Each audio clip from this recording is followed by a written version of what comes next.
Greetings, one and all, and welcome to the Dinner Club. And as you can see, I am starting the show solo this evening in the hope that other people will join me. I am not sure who's going to turn up. I never am sure who's going to turn up one week to the next. Um, and we will just have to see. I hope that you all out there are doing well. I've been having a very good week myself. My daughter, who's my oldest child, has been visiting here for the past week or so. And it's absolutely great for me to have her here. So if we don't get any other guests in the next few minutes, I am probably going to have to terminate the show. But I hope people do turn up. I mean, I know Joe said he's going to be a bit late, but I don't know how late that'll be.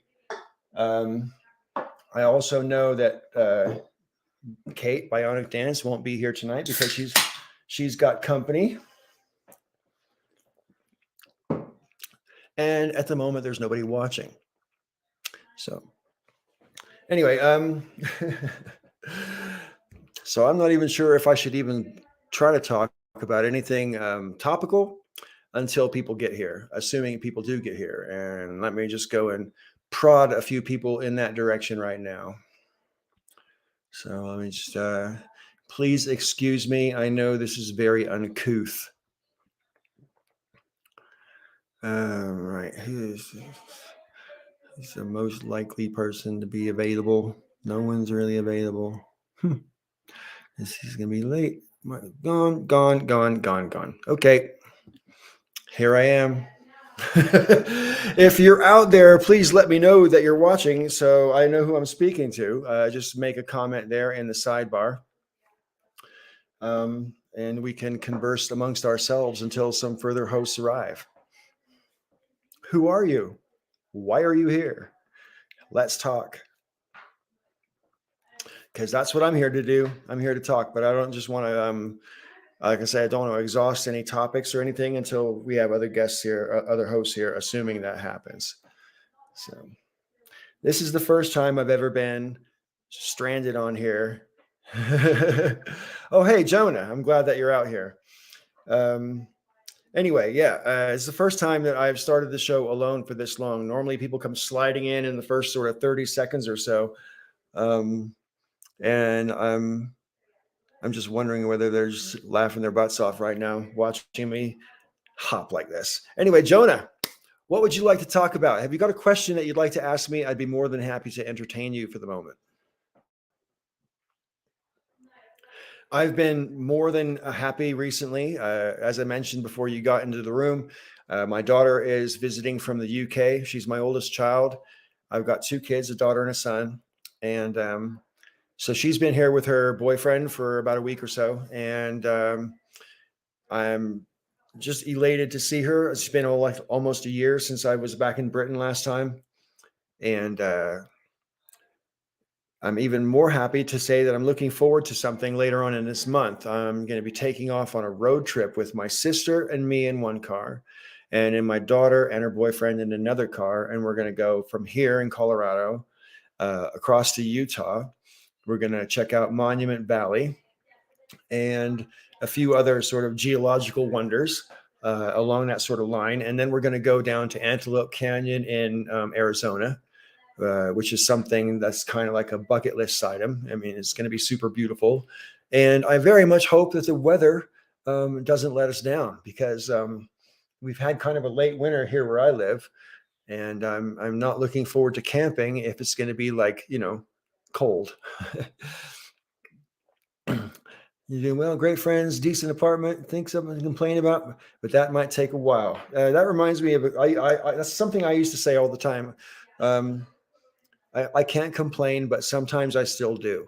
And that's a line from a Joe Walsh song called Life's Been Good, which came out in the middle of the 70s, I think, or late 70s.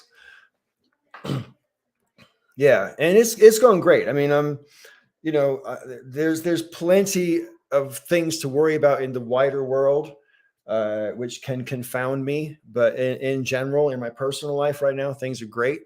And so I've got absolutely no reason to complain. Yeah. But as far as that's personal reasons to complain, but as far as the things that are going on in the world, I kind of want to like run under a rock and pull the world in over me sometimes. I've always been kind of a news junkie my whole life, right? And more recently, I'm having a harder time watching the news than I've ever had watching news in my life. I find it. I mean, it's always been depressing. Don't get me wrong, but so much of the news is what I would basically consider blatant propaganda. There we go. And so, yeah, I get really weary of it, and it kind of makes me more angry than feel informed. Hello, Raven. Hello. How are you doing? I am okay. Sorry, I'm late. All right. Yeah. What does the rest of your shirt say beside girls? Just want to have sun. Girls just want to have some. Right. I like it. And I mean, I don't know if it's true for all, but definitely for me.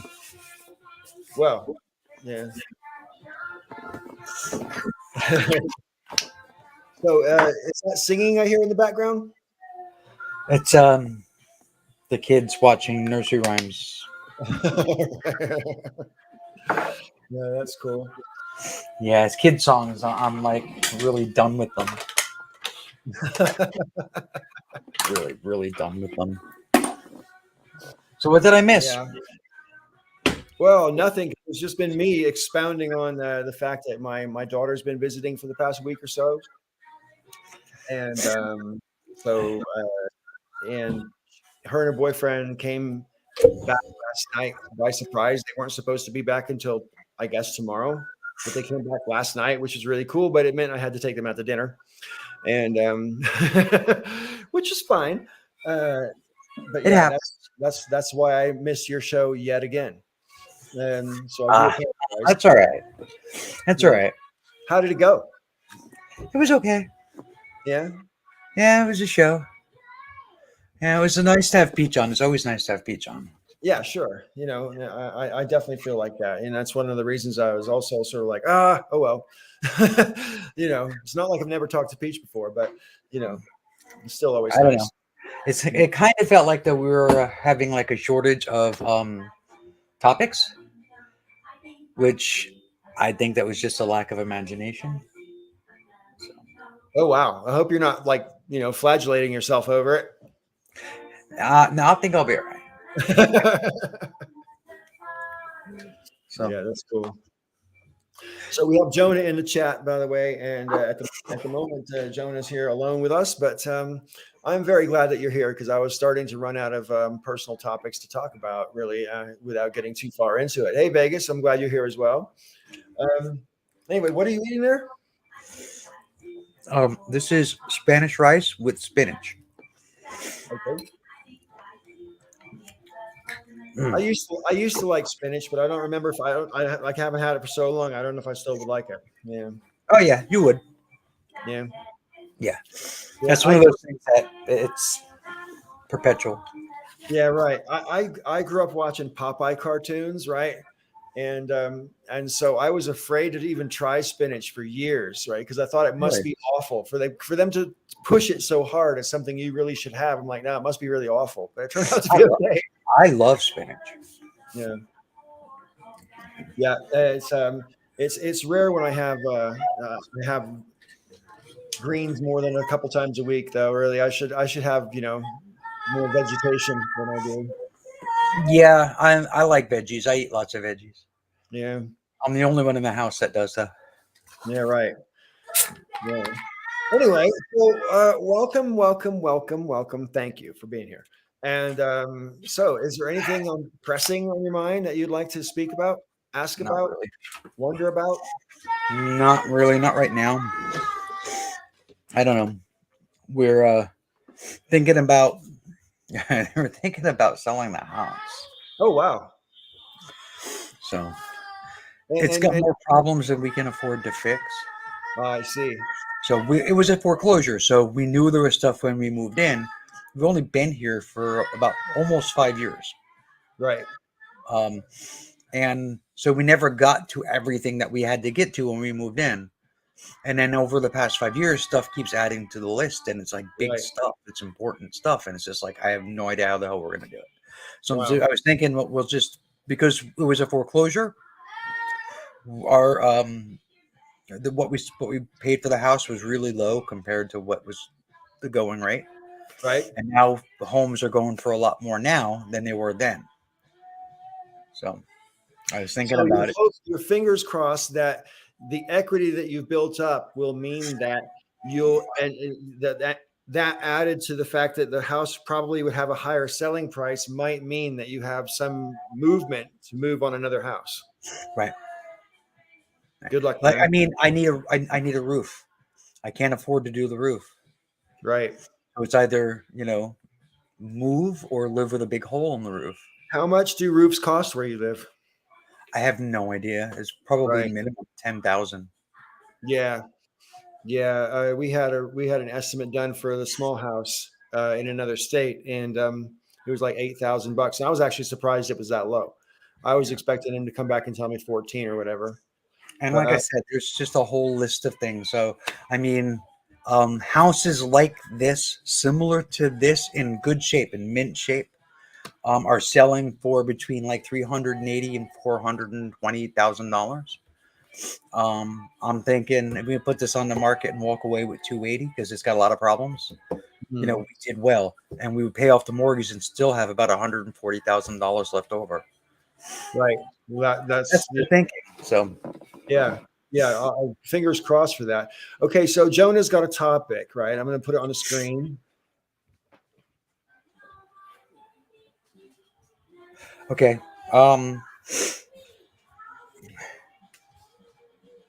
Right. What do you think about that? I don't know. I didn't see it. I've just literally the first I've heard of it, so I don't really know anything about it. So the problem is I don't know what you mean, Jonah. Like, so dressing in drag, all that is just dressing in drag. Like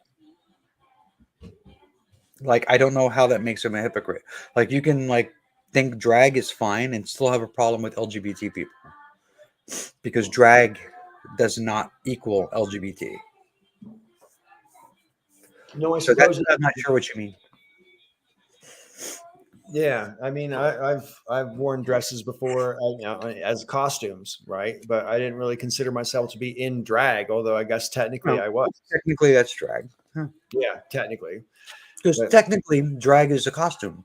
You're I wearing a suppose so. I suppose so. It's not how well most of the drag queen people that I've ever been associated with, they're still pretty like effeminate when they're not being drag queens, but but they're they're men. yeah, and they're drag queens when they're drag queens. Right. It's Yeah. it's I like, mean, it's like, it's like an activity, like right. you know. No, don't worry about being insensitive. Somebody called me sir today, and I looked at her and I said, "Really, sir? Really?" Yeah. So I don't know if I was you, if I would you, I'd just maybe like make a mental note of that as hopefully the last time that happens, and then you'll be able to go. That hasn't happened since It happens April, all the whatever. time. Yeah. Hmm. And it doesn't matter what I look like. It's my voice, and it's on certain things like store clubs. Like you go to CVS and it's got the CVS club, that kind of stuff.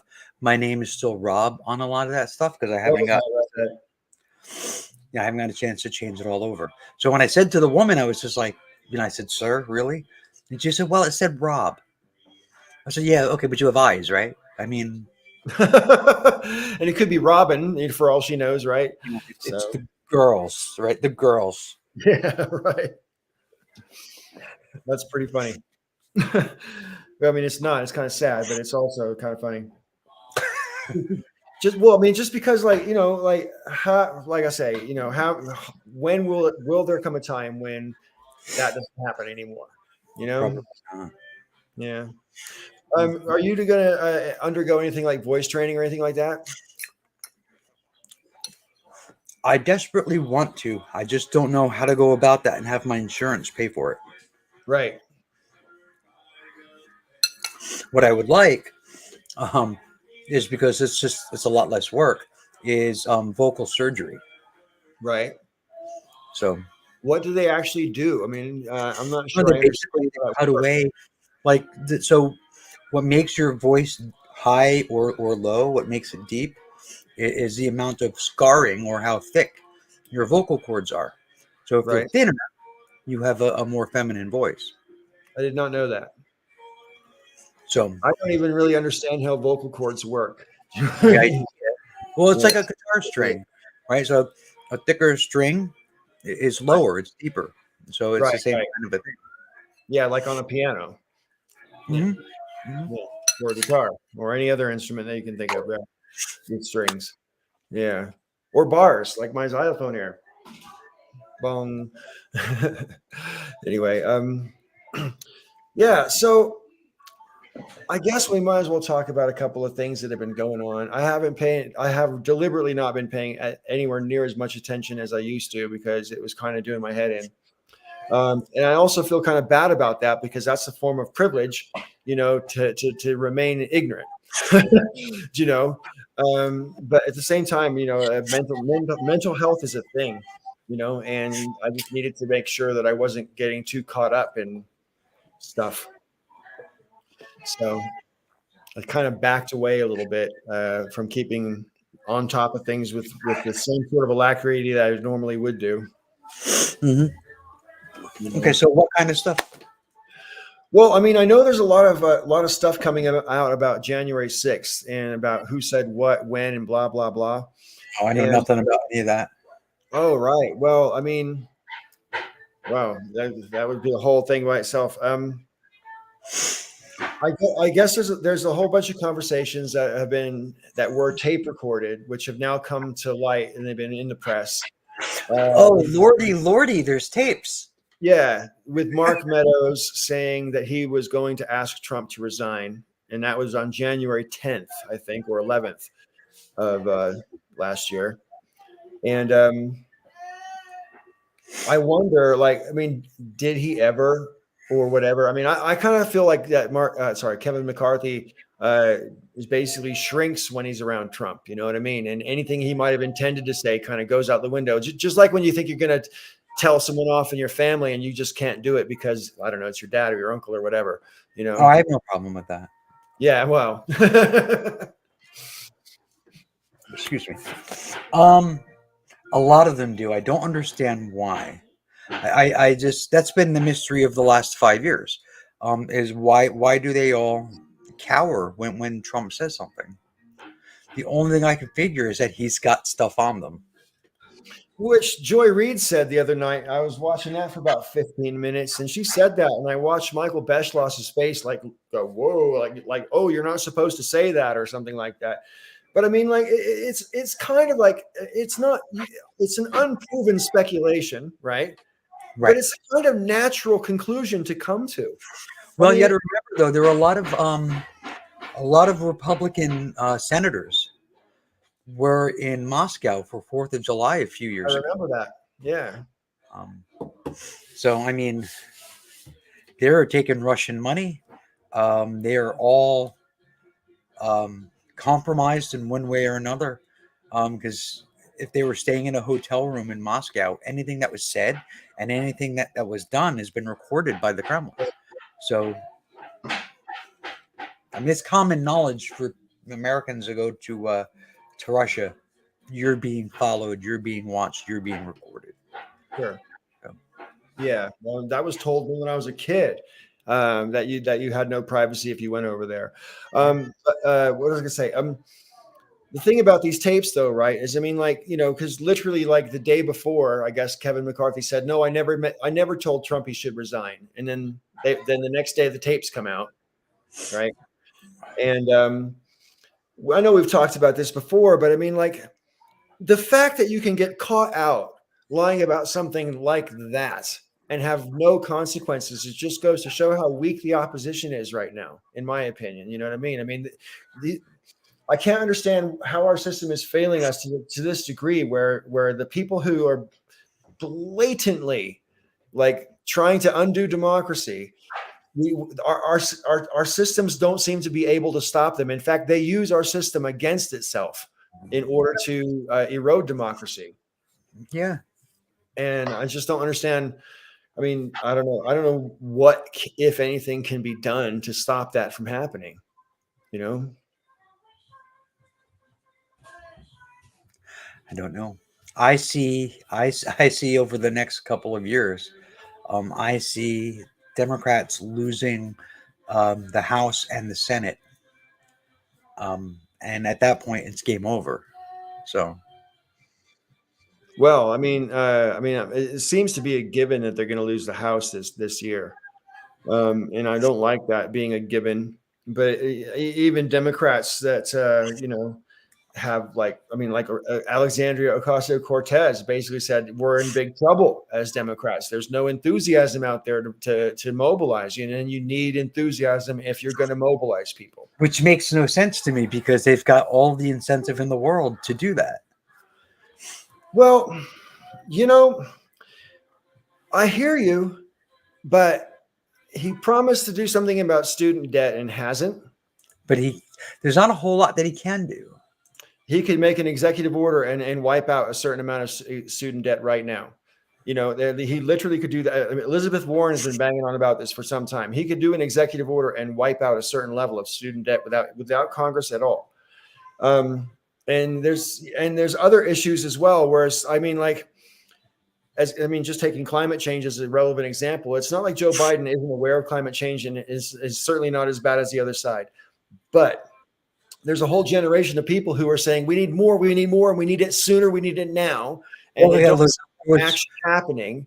And there was a lot of that stuff was in the infrastructure bill, the Build Back Better, and it was the other side that gutted it. It was actually Joe Manchin, a Democrat, that gutted it, and all of the stuff that he was going to do. That it was Joe Manchin that prevented it going through. And Joe Manchin is on our side, eponymously, right? So, right.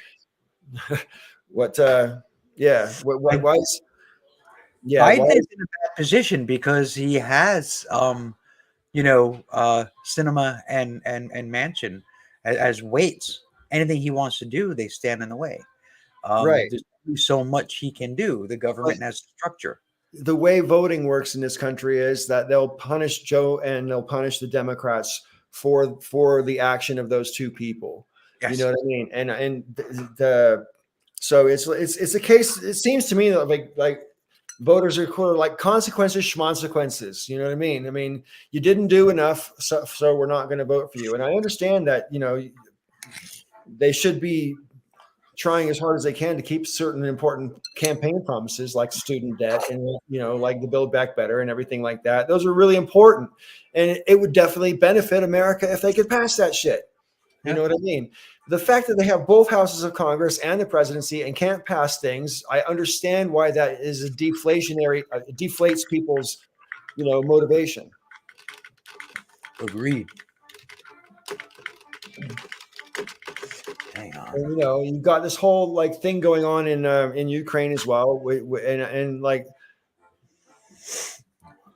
when it comes to that, and as regards domestic stuff, I think most people don't want to get involved over there, but at the same time, there's this whole perception that, because of all the atrocities over there, that, we should be doing more. And so I think the administration is in a lose-lose situation as regards PR and all that. So Joe Biden has canceled $17 billion worth of student debt. When did that happen? March 18th. In March. Why didn't I know that? I'm surprised. Well, that's good then. So it has benefited 700,000 borrowers. But that's it. Yeah, I'm surprised I didn't know that. Like I say, I haven't been paying that much attention lately, right? So maybe I should. Maybe that's a lesson right there. Biden's facing a drumbeat of pressure from some key Democratic lawmakers who are urging him to do more. Right. So yeah. So I mean, it's not like he's not trying. It's not like he's not doing things. He is. It's just often it's being overshadowed by the war in Ukraine, COVID, the January Inflation. 6th committee. Um, inflation. I don't know. I think inflation is just. I'm not even. Not even. That's like a non-issue. I mean, it's. I.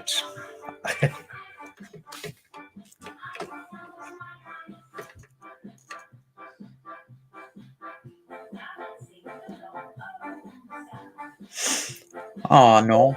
I don't know. For me, the thing about inflation is, I mean, it's something that everybody notices. I actually hear regular people talking about it, and like that is kind of unusual. But like, the it's my opinion that a lot of corporations have like artificially inflated prices to inflate their profits, and so a lot of this inflation is not driven by a Right. scarcity issue or anything like that. Or I mean, it's not even really inflation. It's price gouging. That's how I see it. Yeah, But a lot of it is. I mean, it's there are issues in the world, and these companies, these corporations, feel like that they can take advantage of those things to drive up prices artificially and make a profit. Yeah, I mean, they basically knew that there was inflationary pressure from all the stuff that happened over the past 2 years, and they basically are using that as cover to raise their prices arbitrarily. Inflation is a non-issue because it's not really inflation, Vegas. It's not really inflation. It's not inflation. So if it was actual inflation, that was based on stuff that the government has done, then we would be on the same page here. But it's not. Price gouging is not inflation. These are two Yeah. different things entirely. There's no reason for the prices to be inflated. None. I mean, I don't know what it costs where you live, Raven. Okay, but here in Boulder, you can pay like $6.50 for a loaf of bread, No, right? not like that here. Jesus, I mean, four and change for a decent. right. I mean, like a loaf of bread costing $6. That's like what, 30 cents a slice, right? It's not Democrat drivel, Vegas. It's reality. I mean, what is causing the prices to go up? Well, if it was a supply and demand issue, which would be natural economic theory, right? That inflation is because there's an issue with supply and demand, and we did have supply issues from the Right. all the container ships that were left out to sea because of the lack of people to do things because of the pandemic. It's funny that whenever anything happens and prices on consumer goods go up, because there was something happening in the market, like there were supply issues, or there's a war, or something happens, prices go up. When the event passes, prices don't come back down again. That's right. They just don't. And even though the reason for the hike, for the spike, even though that reason has passed, you're still going to pay the same prices. Why? Because corporations figure, well, they got it. It's fair market value, basically. So what fair market value is whatever the market is willing to bear. That's fair. So if you're willing to pay $10 for a loaf of bread, they will raise it to $10, not because of any inflationary reason. It's because they feel like the market can handle it. The market can bear it. That's a terrifying truth. And that's what it is, though. It's the truth. That's what it is. I mean, it is unfortunately how it seems to be these days. I mean, it's important, I think, to remind ourselves that the world hasn't always worked the way it works now. Hey, Ashley, what corporate gouging is going to allow me to net 140 on my house? So when we bought this house, homes in the area were going for 280,000. We paid 150. The house next door to me sold for 400. House around the corner is on the market for 425. If I sell mine and walk away with $140,000 profit, that means I sold it $100,000 below the fair market value. So I don't know what the fuck you're talking about, Vegas, because apparently you don't understand economics. I have no comment.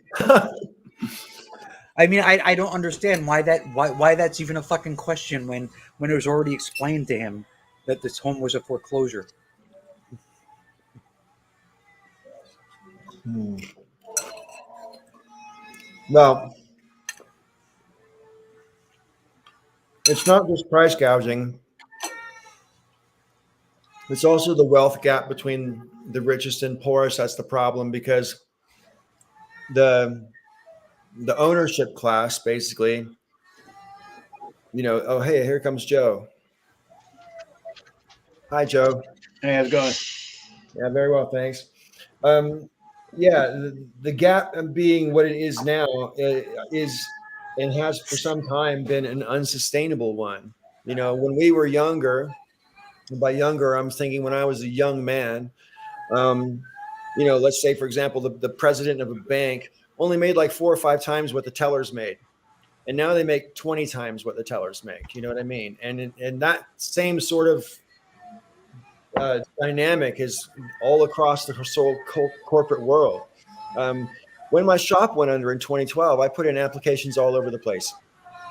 And I didn't get a single interview until I had put in 150 applications. And I finally got an interview.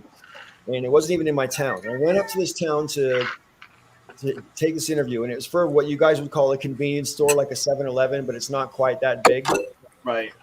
Anyway, it was called Cost Cutter in Britain. And so I'm having this interview, and the guy tells me that this shop turns over £1 million a year in trade, right, in turnover. And considering it's a convenience store, £1 million a year, and most things cost less than £10 in a store, right? A lot less. So that's a hell of a lot of customers, right? Yeah. A hell of a lot. Okay, if you think about it that way. And he wanted to pay me 19 grand a year to run that. I'm like, you got to be kidding me. I have all this responsibility, and you're going to give me a poverty wage for that? I couldn't believe it. So Yeah. Now the one thing I would have asked him is what's the profitability, because I know the margins in retail, retail outlets like that are kind of low. Sure. But yeah, it's still a low wage. But I just got a curiosity but to your general point, though, I agree with your general point. And the thing that bothers me the most about it, beyond the inhumanity of it, it's not even good for capitalism. From a strictly capitalistic perspective, capitalism, when it works, what makes it work is the free flow of money. Right. All the people at the bottom have to have expendable cash. That's right. So when they spend money, and so there's value added service. So all the people who do labor, they have to put value add onto whatever the raw materials are, and they make their finished goods, whatever they are, and then that the more it flows, the more it generates, and wealth can so you can, and this is why the whole gold standard is fucking bullshit. But we'll get into that another time. But the thing is that if the wealth gets too concentrated at the top, the engines that make capitalism's work stops working. Yeah, it can't work if people can't afford to consume. Right. And when you have oligarchy, you no longer have competition, and competition is the other necessary part of it, because that's what moderates prices on the consumer side. Because if I'm in business and selling widgets and you're selling the same widget, it keeps me honest, because I can't just charge whatever I want to charge, and I can't treat you like a complete piece of shit as a customer. Right. Because if you treat them better, you give them a better price, you give them better customer service, then, and the more competition there is, the better. The problem what we have now in an oligarchy, when it was more spread out, this wasn't what I'm about to talk about, wouldn't be an issue. But when you only have a few players in the market, what ends up happening, they realize, this is what happened probably in the 90s, I'll say, is when I noticed it. They realized that they didn't have to compete if they all did the same shitty things. And so it's almost like a unconnected cartel. They're not actually colluding in the way that a cartel does, where they actually set prices and all that. But it's convergent purposes. So like when I noticed it was with the bank fees. For a long time, some banks had bank fees, and other ones would advertise, we don't have the bank fees to get you to go there. And then they all realized, well, shit, if we all charge $2 to get your money out, or $3, wherever they were charging. We all make the money. We don't have to compete because we're the only games in town. Right. And airlines did the same shit. Yeah. It's happened all across the economy in various different sectors. Hey, friends, have you got any idea who the person below me might be? G, you're welcome. You can do better than that, Raven. I'm going to say Jack. Okay, what do you think there, Joe? I don't know anybody else who starts with a G that you would have invited. So I'm going to have to go for Jack. But I'm thinking it's probably not Jack, only because you wouldn't be doing it surreptitiously if it was somebody different. If it wasn't somebody different. Is it God? No, it's definitely not God. It's going to be my guest turn now, and I'm going to guess that that's Galen. Is that you, Galen? Yeah, it's me. Oh, yeah, Galen. Okay. Welcome to the show. It's very nice to have you here. I'm so glad I sent you an invite. How are you? I'm all right. I'm just tired. Yeah. And hello, Michael. Welcome. It's nice to have you. Hello. Oh, yeah, Mike. Hi. Hi, Mike. Chopped liver over here. Michael, the historian of YouTubers. Pretty much. Now, Mike, you're better than chopped liver. I don't like chopped liver, but I like you. So there you go. Amen. Except I do like liverwurst. So you could be liverwurst. Yeah, of course. Okay. So when you two just got here, we were in the middle of talking about oligarchy and the fact that corporations are basically colluding there's not really sort of competition in the market like there used to be. I mean, have I misunderstood you, Joe? No, you hit it right on the head, and that's what's creating. And the same thing happens in the workplace. Again, if there was less oligarchy and more things were more spread out, then employers would have to compete for employees, and so you wouldn't be able to treat employees as you probably still treat them as shit, but not as much shit. So, like with houses, and like to go back to what Vegas was saying, like I don't know about the rest of the country. I can't speak to that, but I do know where I live. After COVID hit, home prices went through the roof because the demand on houses became like amazing. It was just incredible. I've had two of my sisters are realtors, and I mean they became very, very, very busy as soon as COVID hit, and they've been working like crazy ever since. I mean they'll post a house, and on the MLS, and by the end of that day, there's offers on it. There are houses that are like sold by the next day, and that caused home prices to go up, which is why my house went up in value. Michael, you're still waiting for the housing market to crash, aren't you? Yes, just wringing my hands. It's like And I don't know what the cause is where Mike lives. I know he was talking about that there are large corporations buying up a whole bunch of property, which is like I that's foreign to me. That's alien to me because that doesn't happen here. it's not a big percentage of the purchases, but it's adding to the problem. Yeah. We can see that like under 10% of the houses are actually being sold to these corporations day after day, but it's a cumulative effect of them taking those houses off of the market of the normal circulation. Right. That even though it seems like it's a small percentage each day, they don't let them go as fast, and they're just collecting them to rent them out. Well, and basically, I mean, and part of it, it's not the only part of it, but part of why COVID triggered this is that, we talked about this like a year ago about the moratorium on evictions. I think the moratorium on evictions was necessary. Otherwise, we would have had an even bigger disaster than we already had. But the problem is that properties that would have normally come open through the normal course of things didn't. And so now, that in and of itself affected the availability of homes. There was not a lot of new construction because, it wasn't safe to do so. So that hurt it further. And then even once we started coming back, the material shortages and the higher cost of materials has made it more difficult and more expensive to build houses. So there's not a lot of, there's less new construction than there would normally be, given what the market status is as far as, you know, the number of people looking for houses.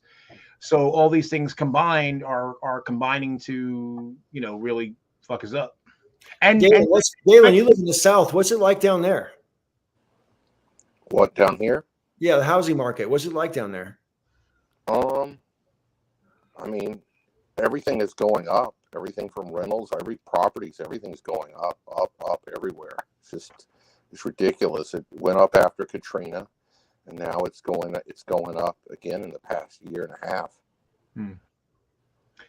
The other thing that's killing it too, and this is where the corporate part aspect that Mike brought up, speculators. Mm-hmm. There are a lot of people buying up homes because the prices are going up. It's like people when they do a run on a stock because, oh, the stock's going up, I want to be part of this. Well, eventually it's going to reach a point where they're not going to be able to sell those houses that they bought. He's right. And when that happens, that's when you get the bubble burst and you got people. So whoever's stuck at the end is going to be holding a vastly overvalued property that's going to crash. And then you're going to see, you know, it's going to be bad. That totally happened when I lived in England. Back in the 90s, the housing market was soaring for a long time. And then what ended up happening was there began to be like a adjustment in the market, and people ended up paying for mortgages that they were greater than the value of their house. Yeah, because they bought their house at the peak, and then they got the values went down, and they had. I will say, responding to Vegas there, that there isn't really a whole bunch of spending in the red that's happening. Actually, there's not a whole bunch of injecting money into the money supply. There's not like it's not actually the deficit spending dropped by 360 billion by the end of last year. So it's not more money being spent in the red. It's actually less. So much for your theory once again. Well, also I got to address what Vegas said. I'll suggest anything except inflation. That is those things contribute to inflation. The thing is there's the kind of the natural inflation, and then there's the situational inflation, and it's not magic. This is just like the bullshit, business cycle. Right wingers try to act like it's just a natural thing that just happens for no reason.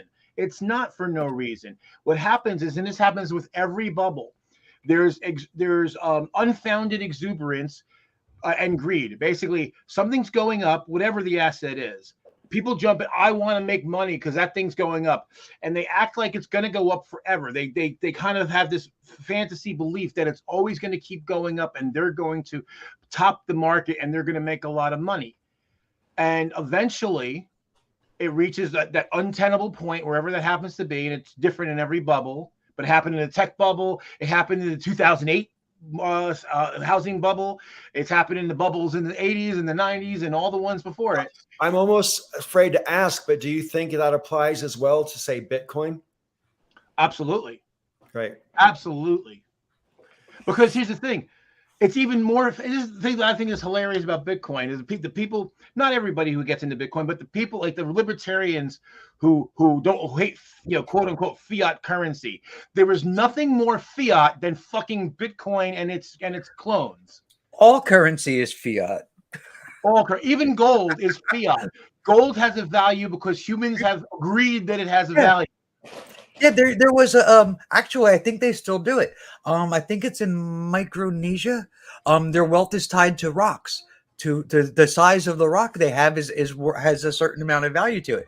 So these people, they keep these big giant rocks because that's their currency. Right. Because that's what they've decided has value for whatever fucking reason. That's not just Micronesia. Have you seen Paul's house? There are towers of rocks at Paul's house. So in Micronesia, Paul's a billionaire. I didn't know if he considered those. I didn't know if he considered those currency or not. But yeah, it all comes down to we've agreed that something has value, and so it does. And my point always to the Bitcoin people is that government-backed currency is at least backed by a government. The U.S. government says, "Hey, this is worth something." Well, I mean, gold has value because there's a finite supply of it, right? and it's useful. I mean, the original value of gold was that you could use it to make things with, right? I mean, back in the day when metal was a new thing, you know? Right, but even there, why did we value? Well, you know, gold as far as industrial and practical uses of gold, it's really only been the last century and a half. You know, once electricity and electronics have been a thing, gold was valuable because it was shiny and pretty, and people like make jewelry out of it, and it didn't corrode. That's it. But if people didn't value that, it didn't have any inherent useful value other than looking ornamental for a long time. It's ooh. Bingo. But see, now it has industrial uses, and that's actually why I'm glad we're off the gold standard, because just imagine if you're somebody and you're trying to, you know, you're using it for these industrial purposes. And I mean, all metals, you know, the prices fluctuate, but just imagine now this is their currency is tied to this. Plus the fact that here's the thing, the inflationary thing that libertarians never want to admit. At certain point, the value of the economy is not fixed. If you tie it to a fixed asset, then you either have to limit the value of your economy, or you have to devalue the standard, or actually inflate the value of the standard. That's right. You have to inflate the value of the standard. I'm not an economist. I'm not an economist. So what I'm about to say might be breathtakingly ignorant. Maybe.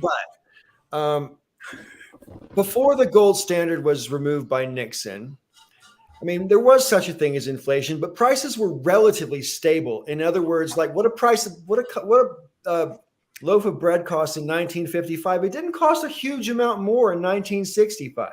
Not a lot. Cents rather. You know? Okay, but there were regulations that were put things in get that more were, expensive every year by massively huge increments now compared to Right. the tiny little increments before the gold standard. well, there's a couple of things. It's a coincidence that but it seems to me that ever since the gold standard ended, inflation has just been on this massive ascendancy. Okay. So since the Depression, there's been a lot of regulations and stuff that have been put into place to help keep the economy stable. But before that, it would swing massively. There was like highs and lows. They were just like it was like a roller coaster. Right. It's nowhere near that anymore. But what you're seeing is actually an effect, not so much of coming off the gold standard. It's actually a byproduct of the Reagan administration. Deregulation. Right. See, that's the thing. I mean, if you that's and I'm actually looking at a chart. The charts all look very funny if you just keep on putting the era where Reagan took over on all these charts. It all starts to make sense. Well, also, it actually turns out what you were saying about it being very minimal is actually not true. I actually found a chart here of inflation rates from 1900 to 2020. And the inflation rate in between 1916 and 1920, where World War I, the inflation rate went as high as just under 18%. During World War II, the inflation rate went to almost 15%. And and there was a bump in like 1972. There's a bump in 1980. So the thing is that it's actually kind of wild. I'll post it in the I'll put it in the private chat, and I'll post in the other one. But the inflation rate's all over. In fact, I mean, it's even been negative. But the idea that the inflation rate was fairly flat is just not supportable by. So, you can see those spikes preceding wars, right? Mm. I'm going to just pause it right now. I could be wrong, and we'll know in a few years. But I think that all of our sources of information for what the actual CPI and inflation rates are lying to us. All of the official sources. I think that inflation has been 20% year over year for the last 3 years. And the housing market is an easy way to spot it. But if you just look at certain things like the CPI does and discount all of the other things that are obviously going up that high, then you don't see it. And what that really scares me is all of those spikes that Joe was just talking about preceded giant wars. Wow. Yeah, War is very good for our economy. Americans love war for our economy. Well, the funny thing is about that too, because I know that was like kind of the belief after World War II that war is good for the economy because the U.S. came out of it in very good shape. The British economy came out in shit shape, and it was good for us because we produced probably the most, and we sold a lot of stuff to. And then even when we built, when we helped rebuild Europe, there was a lot of money that it went into the coffers of American companies and the American government. So yes, but it was situational. And my thing is, so to Vegas, I'm not saying that there's, inflation is not real, but again, there's a difference between transitory inflation and that's the reason why the core rate of inflation is calculated differently. So transitory is like there's some temporary situation that's inflating prices. It's still inflation, but it's not long-term inflation. So I'm going to posit that there was hidden inflation even in Trump's administration, right, before Biden. And one of the biggest things is Trump, he delegated somebody who actually avoided this housing crash that should have happened by creating another bank in between the all of the banks that would want to borrow money overnight and the Federal Reserve. He created another digital bank that would make it so if banks wanted to stop lending to each other overnight, then that wouldn't create the same crash, right? We deserved a housing market crash in 2019. It didn't happen. And we are still just putting Band-Aids on things and keeping this economy going in the same trajectory that it did. If we were seeing healthy cycles, we should have had a crash 3 fucking years ago. Well, and to kind of support that, one of the things that I remember when John McCain was still alive, and I was concerned about it at the time, there was a lot of obsession with we got to get housing prices back up because after the 2008 crash and the market lagged, as you recall, for a while. And I thought, well, no, those prices crashed because those houses were not worth anywhere near what they were being sold for. Right. And so, yeah, it sucks for people who lost equity. And hell, we lost equity too. But, the thing is that those numbers were not sustainable and they weren't good for a healthy economy. What we needed was a stable economy, not fake bullshit numbers. And this is the problem I had with Republican administrations, especially, not uniquely, but especially, is that they do a lot of things that make the numbers look good today. But all they ever do is they're basically buying numbers so that they can get reelected. So just like Romney Care preceded Obamacare, and it was an idea from the right used by the left a little bit more effectively. And I think Ron DeSantis deserves some credit right now because he just signed into law this law that says that high schools have to teach basic economics as a class, like balancing your checkbook and whatnot. When I grew up and went to high school, my high school had that class. It was an economics class. I learned how to balance the checkbook. And one of the things that I learned was you should not be paying more than a quarter of your income towards your housing situation, or you are living above your means. That's what they said when I was in high school as well. Yeah. I just got approved for a mortgage if I want to take it for something that would take 100% of my income. And I would have to pay that directly to, I don't know, maybe I should have to get like a second job as a pizza delivery man to get necessities paid for. But I just got approved for a mortgage if I wanted to take it. That would be 100% of my income. Sounds a lot like the 2008 housing crash to be, where people were being approved for ridiculous amounts of debt that they could not afford. But around my city, more than half of your income going towards your housing is now the new normal. When we bought this house, they approved us for more, and we knew like the amount that they approved us for. Like we could have got a house that was another like $150,000 more expensive than this house, and we just looked at each other and we're like, no fucking way. there was no way we were going to take that on that. We were kind of pushing it as it was. So we thankfully didn't do something that foolish. But So before we get too far away from like economic stuff, I wanted to go back to something that Deep Ashtray said, and that is you can't eat gold. That's not really true. it's just not nutritious.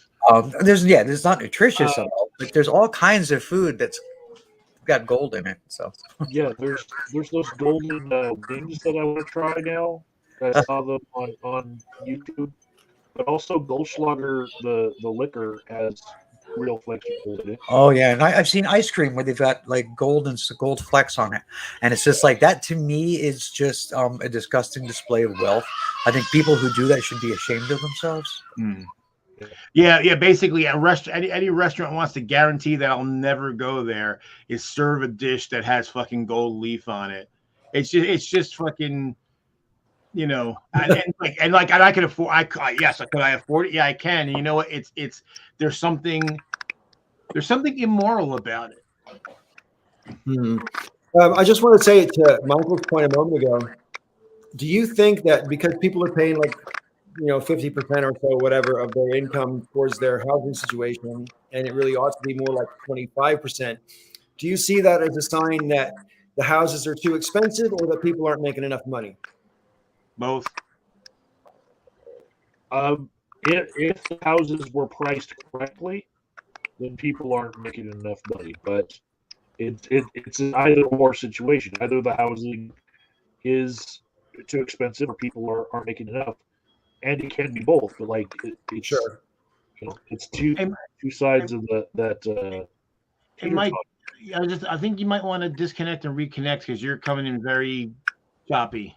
I am Very choppy. Very choppy. Very So choppy. spot on. okay. We'll see about that. Okay, everybody hide. But Galen's already hiding. Are you still there, Galen? Yeah, I'm here. All right, great. Because we can't see you, we can't take any sort of visual clues as if you want to jump in. So, we won't consider it rude necessarily if you go or something like that, or say, "Hey, motherfucker, shut the fuck up! I have something to say."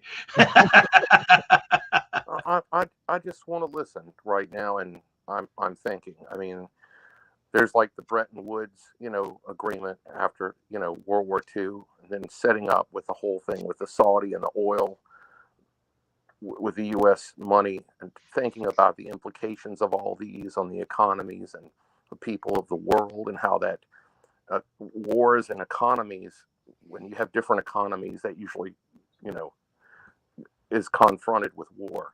That's, people think in moral terms, but, they don't think in economic terms of systems and what people are really about as these social systems, as creatures. They can't look on that meta level of looking at how, like, studying the social biology of humanity and its different little groups and systems.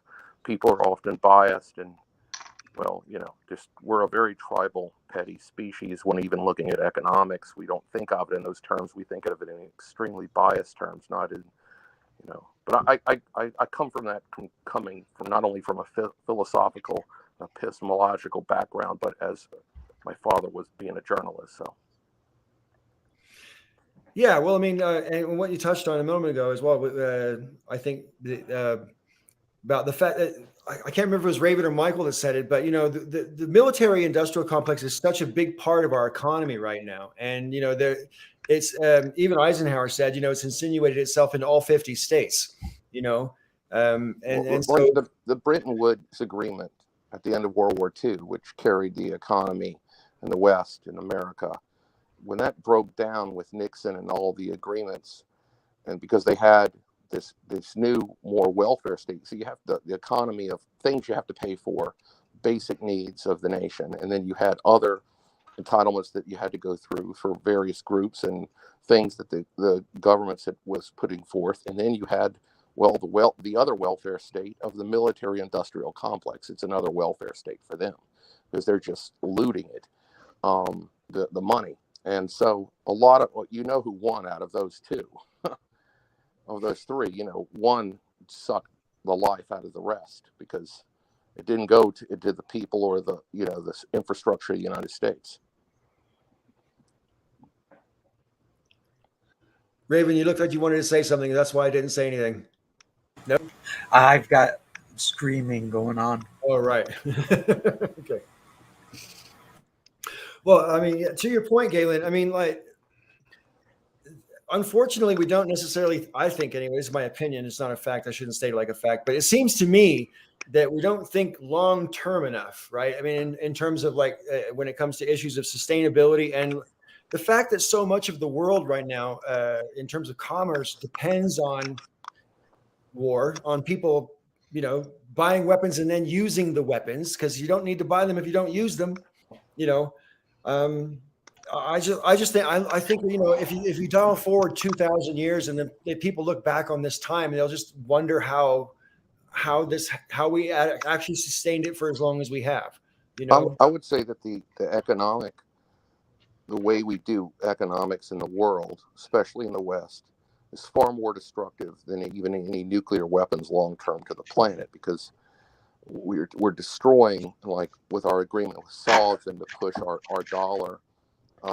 Since the Nixon administration, with all these agreements post the Bretton Agreement, that has literally been the biggest rise of global warming. And Saudi Aramco is the biggest polluter on Earth, the biggest terrorist, you could say, of environmental terrorism and warfare. It's the U.S. alliance with Saudi Aramco, but people don't look at. We only look at human tribes, not at the whole of life, that we're a part of a biosphere together, because we're just such a biased, ignorant species. We're so racist. We're so sexist. We're such a bigoted, disgusting species. I have to emphasize that. That's why we cannot solve these problems, because we're all playing the politics of hurt feelings and fury and tribalism. So, like Biden's Build Back Better plan, there was a lot of stuff in there that would have addressed a lot of the environmental stuff and a lot of the infrastructure in the U.S. That is, we are living in 2020. What year is it now? 2022, and we have a 1960s infrastructure. If we're lucky. Yeah, if we're lucky, and a lot of that would have been updated. I mean, that was all in the bill. It would have been a whole new day for America, and a much cleaner and a much greener day. And it could have created a lot of jobs too. I absolutely, in my heart, believe that every fucking Republican, and including Joe Manchin, who voted against it, know that they did the wrong thing. I think they absolutely believe that it needs to happen, but they're looking out for their futures as far as jobs for when they leave office. And I mean, there's moneyed interests that they are tied to that. And here's where I come to the conclusion as far as oil goes. Like the whole, is that the people who prospect for and drill oil, they know that we are either at or near peak oil, if we're not there already. So they think they've kind of made a decision. We're going to wring every fucking penny out of this as we can, and pretend that we're not where we really are, and just trick everybody so that we can continue. Because basically the ramifications aren't really going to hit until they're gone. So they don't care what happens to us today. And I have to wonder if any of them have kids or grandkids, because there's basically leaving that legacy for them. They don't, and the whole system's rotten. I mean, yeah. That's what the whole system's geared to. And that's what I'm saying, as far as like they absolutely know that they made the wrong choice. It's just that they're looking out for their own financial well-being in the future. Yeah. So who am I going to like rain on today so they can rain on me tomorrow? Yeah. I mean, the thing is too about the infrastructure. Basically, I view the current infrastructure as a growing pile of debt, because, it's not like we can avoid fixing it at some point. It continue, and also it's not like it doesn't cost anything to maintain. So even to maintain it as the shitty level it is now costs money. And so it's basically a debt that it's a bill that we've yet to pay, but that bill keeps getting bigger and bigger and bigger every year as the system gets, worse and worse and deteriorates more and more. That's why I like the whole thing. Like, I did the math on it. So I saw a thing that said what it would cost to completely upgrade the water infrastructure in the entire country. And basically, I think it worked out to what we spend on bottled water alone every year. It's about 15 years worth of that. So basically, if we were to completely upgrade the system, replace all the old pipes, put in new pumps, and do the whole deal, for one, most people wouldn't have to buy bottled water anymore because they'd actually have properly, potable water. And for what we spend on water every year for 15 years would pay for all of it. And then add it to the, go from the environmental impact. One, would be spending less money on distribution and all that, and less plastic, which of course is also killing our biosphere. Yeah, and the new infrastructure, everything for water would be more efficient also, and there'd be less waste. Hands up, everybody who would go back to an agrarian culture without industry if we could also keep things like, vaccines and antibiotics and stuff. No? You like driving cars that much? You don't want to ride a horse? I know. I'm American. I love my car. Well, and I think it would be really cruel to the horses. I'm for whatever life just puts forth to me. I'm ready for the challenge. I'd rather live in a healthier world, though. I think we're very well adjusted to a very sick world and society. That's how I see it. Yeah, I mean, the thing about it is, as an engineer, I know that if we allocated our resources in a more holistic way, like the way Galen's talking about, we could fix pretty much all the problems. We really could. Doesn't that make you sad? What's that? Doesn't it make you sad to contemplate that we have it within our power to do so, but because of the way the world is structured, i.e., I'm just going to use this in the loosest possible sense, capitalism, it defeats itself. Capitalism defeats itself because it incentivizes us to be greedy, and greed is a disincentive to, a more sustainable, a way of doing things. I mean, basically, I'm not too long ago, I was trying to find out. I looked up the difference between capitalism and mercantilism because both of them have a market economy. The difference in mercantilism is that the goal is not to make maximum profits for necessarily self-aggrandizement. It's for the good of your nation or your people, your tribe, whatever. It's for the group. So that the group, and the thing about it is, the difference is not in the economy itself. It's really just a matter of mentality and a few policies.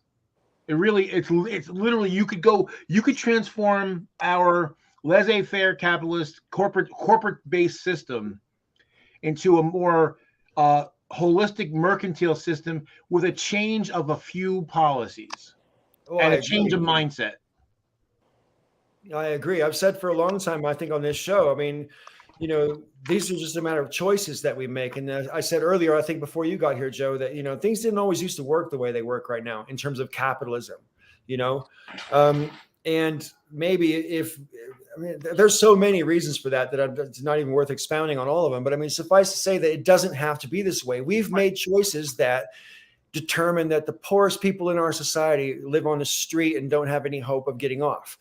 Where we could make a different set of choices, and the poorest people in our society could, have a little bit of money to go out every weekend, maybe take the kids to a movie, that kind of thing. But they wouldn't be like flourishing, but they wouldn't be starving and they wouldn't be hungry, and they'd have their basic needs met. That could be the bottom. But we could choose that to be the bottom, but we don't. Well, and the proof of what you're saying, Paul, is capitalism doesn't even work the same here as it does in the rest of the world. All those social democratic governments in Europe, Britain, France, and Germany, they have capitalism too. Sure. Their economies are capitalist economies, but by having their tax system disincentivizes people for hoarding wealth and rewards spreading the wealth. And actually, again, That's actually better for capitalism when the wealth is spread around. We Right. used to have that. We used to have that. We used to have that until Reagan. Right. Right. And then this mindset that came in that greed is good and whoever dies with the most toys wins. And that's where we took a major nosedive. This idea that everything for me and fuck everybody else. I blame the board game of life because that is literally the goal in that game is to die with the most money. Yeah. It contributes for sure. And you know, and you think about that movie Wall Street, where he actually says greed is good. It's like, no, not greed. Greed isn't good. Wanting to have the same standard of living as everybody else is good. That's not greed. That's equality. Right. Well, I mean, I want to say that, you know, in today's society, we have, you know, a different type of segregation than just before. I mean, if you think about it, you know, people have said that in the old system, people who were, you know, when it was so much a different kind of racism, I'd say that there's still racism. I already said that, but the people, we all into the ground together. But no, that's not entirely true. They even were racist in how they buried people. But today, you know, you have it where there's this class divide of who is, you know, has money and who doesn't. And, you know, you have rich cemeteries and then you have Potter's Field. And the Potter's Fields are going to grow, and the crematoriums. And then you have these extravagant, you know, funerals for people, and you hear about people with their rich, extravagant weddings, or where they spend $50,000, which to me is ludicrous, and how people they have this celebrity culture which people worship, and politicians, and all of this nonsense and materialism. You know, life is so fleeting. But even we have a segregation in this system. In healthcare, I mean, you know, if you have they read your insurance, they're not going to treat you on the level, oh, it's paid for. No.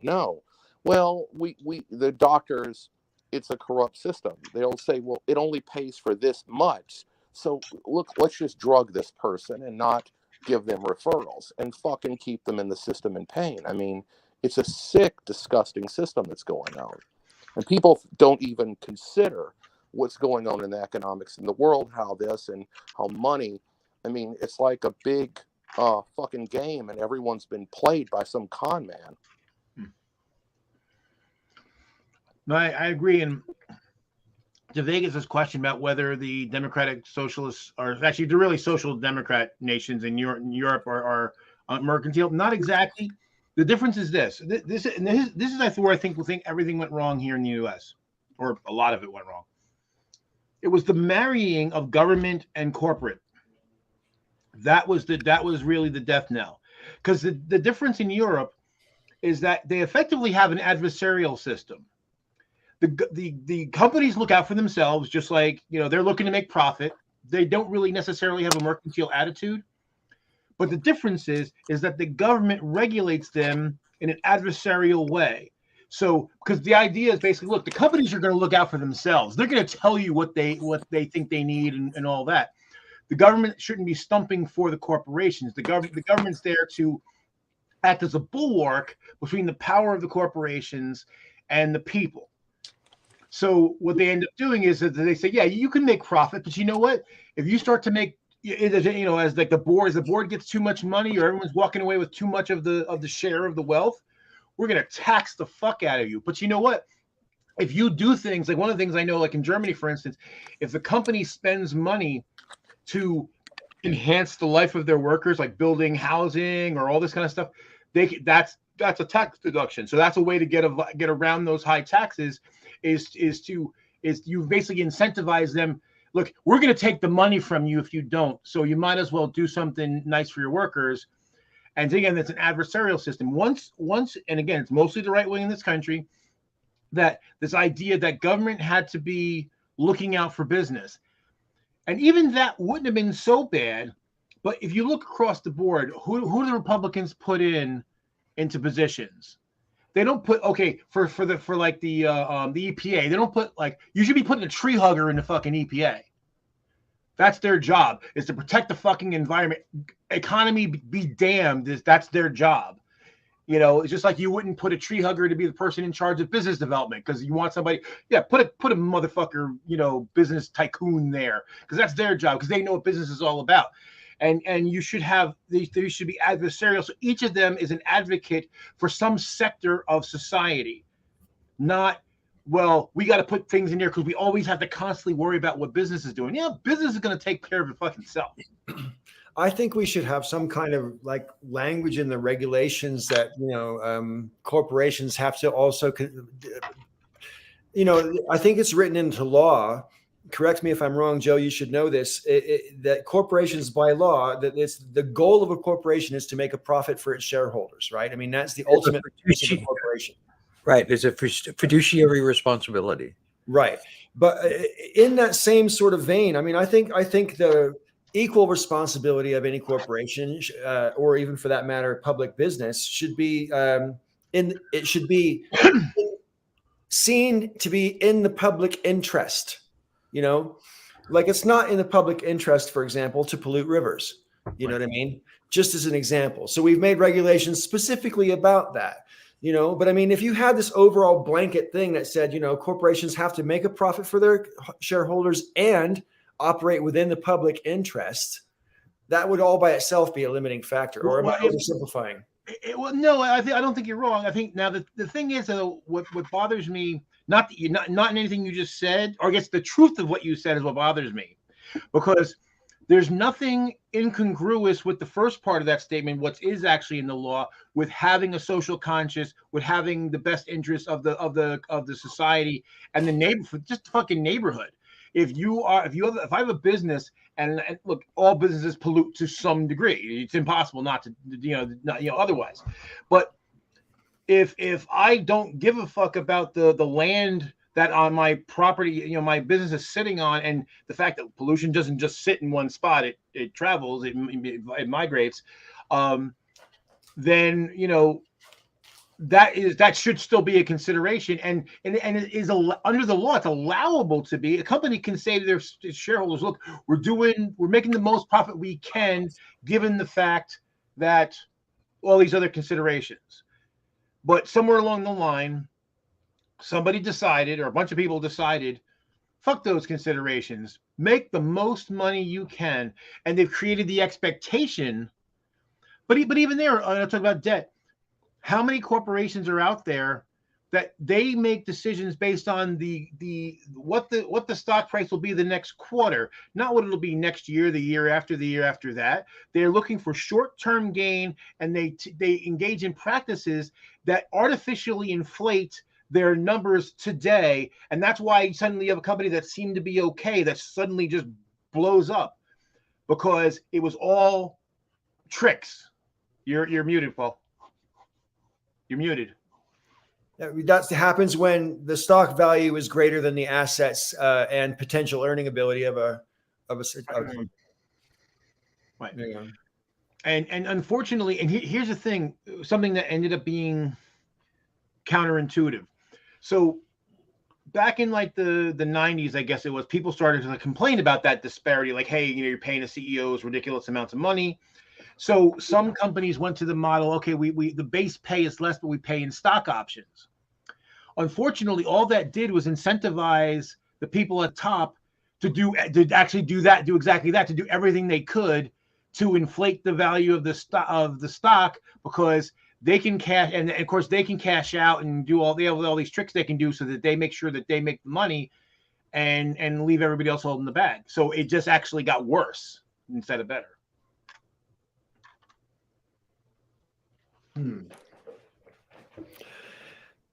I'm trying to let other people have a chance to speak because I know that I run too much. I run my mouth a bit too much. So, Oh, not enough. I think the way that corporations aren't doing enough for the public good could be remedied to a large extent by just taxing them more. I mean, you want them to be in the public good. It's not going to fix the whole problem, But it's going to get a long way to fixing the problem. To Right, just tax them and reallocate that money towards fixing the problems they're creating. and this is something that we've talked about on here multiple times, right? Before Reagan, when the tax rate on businesses, on the corporate tax rate was so high, they were incentivized to not make money.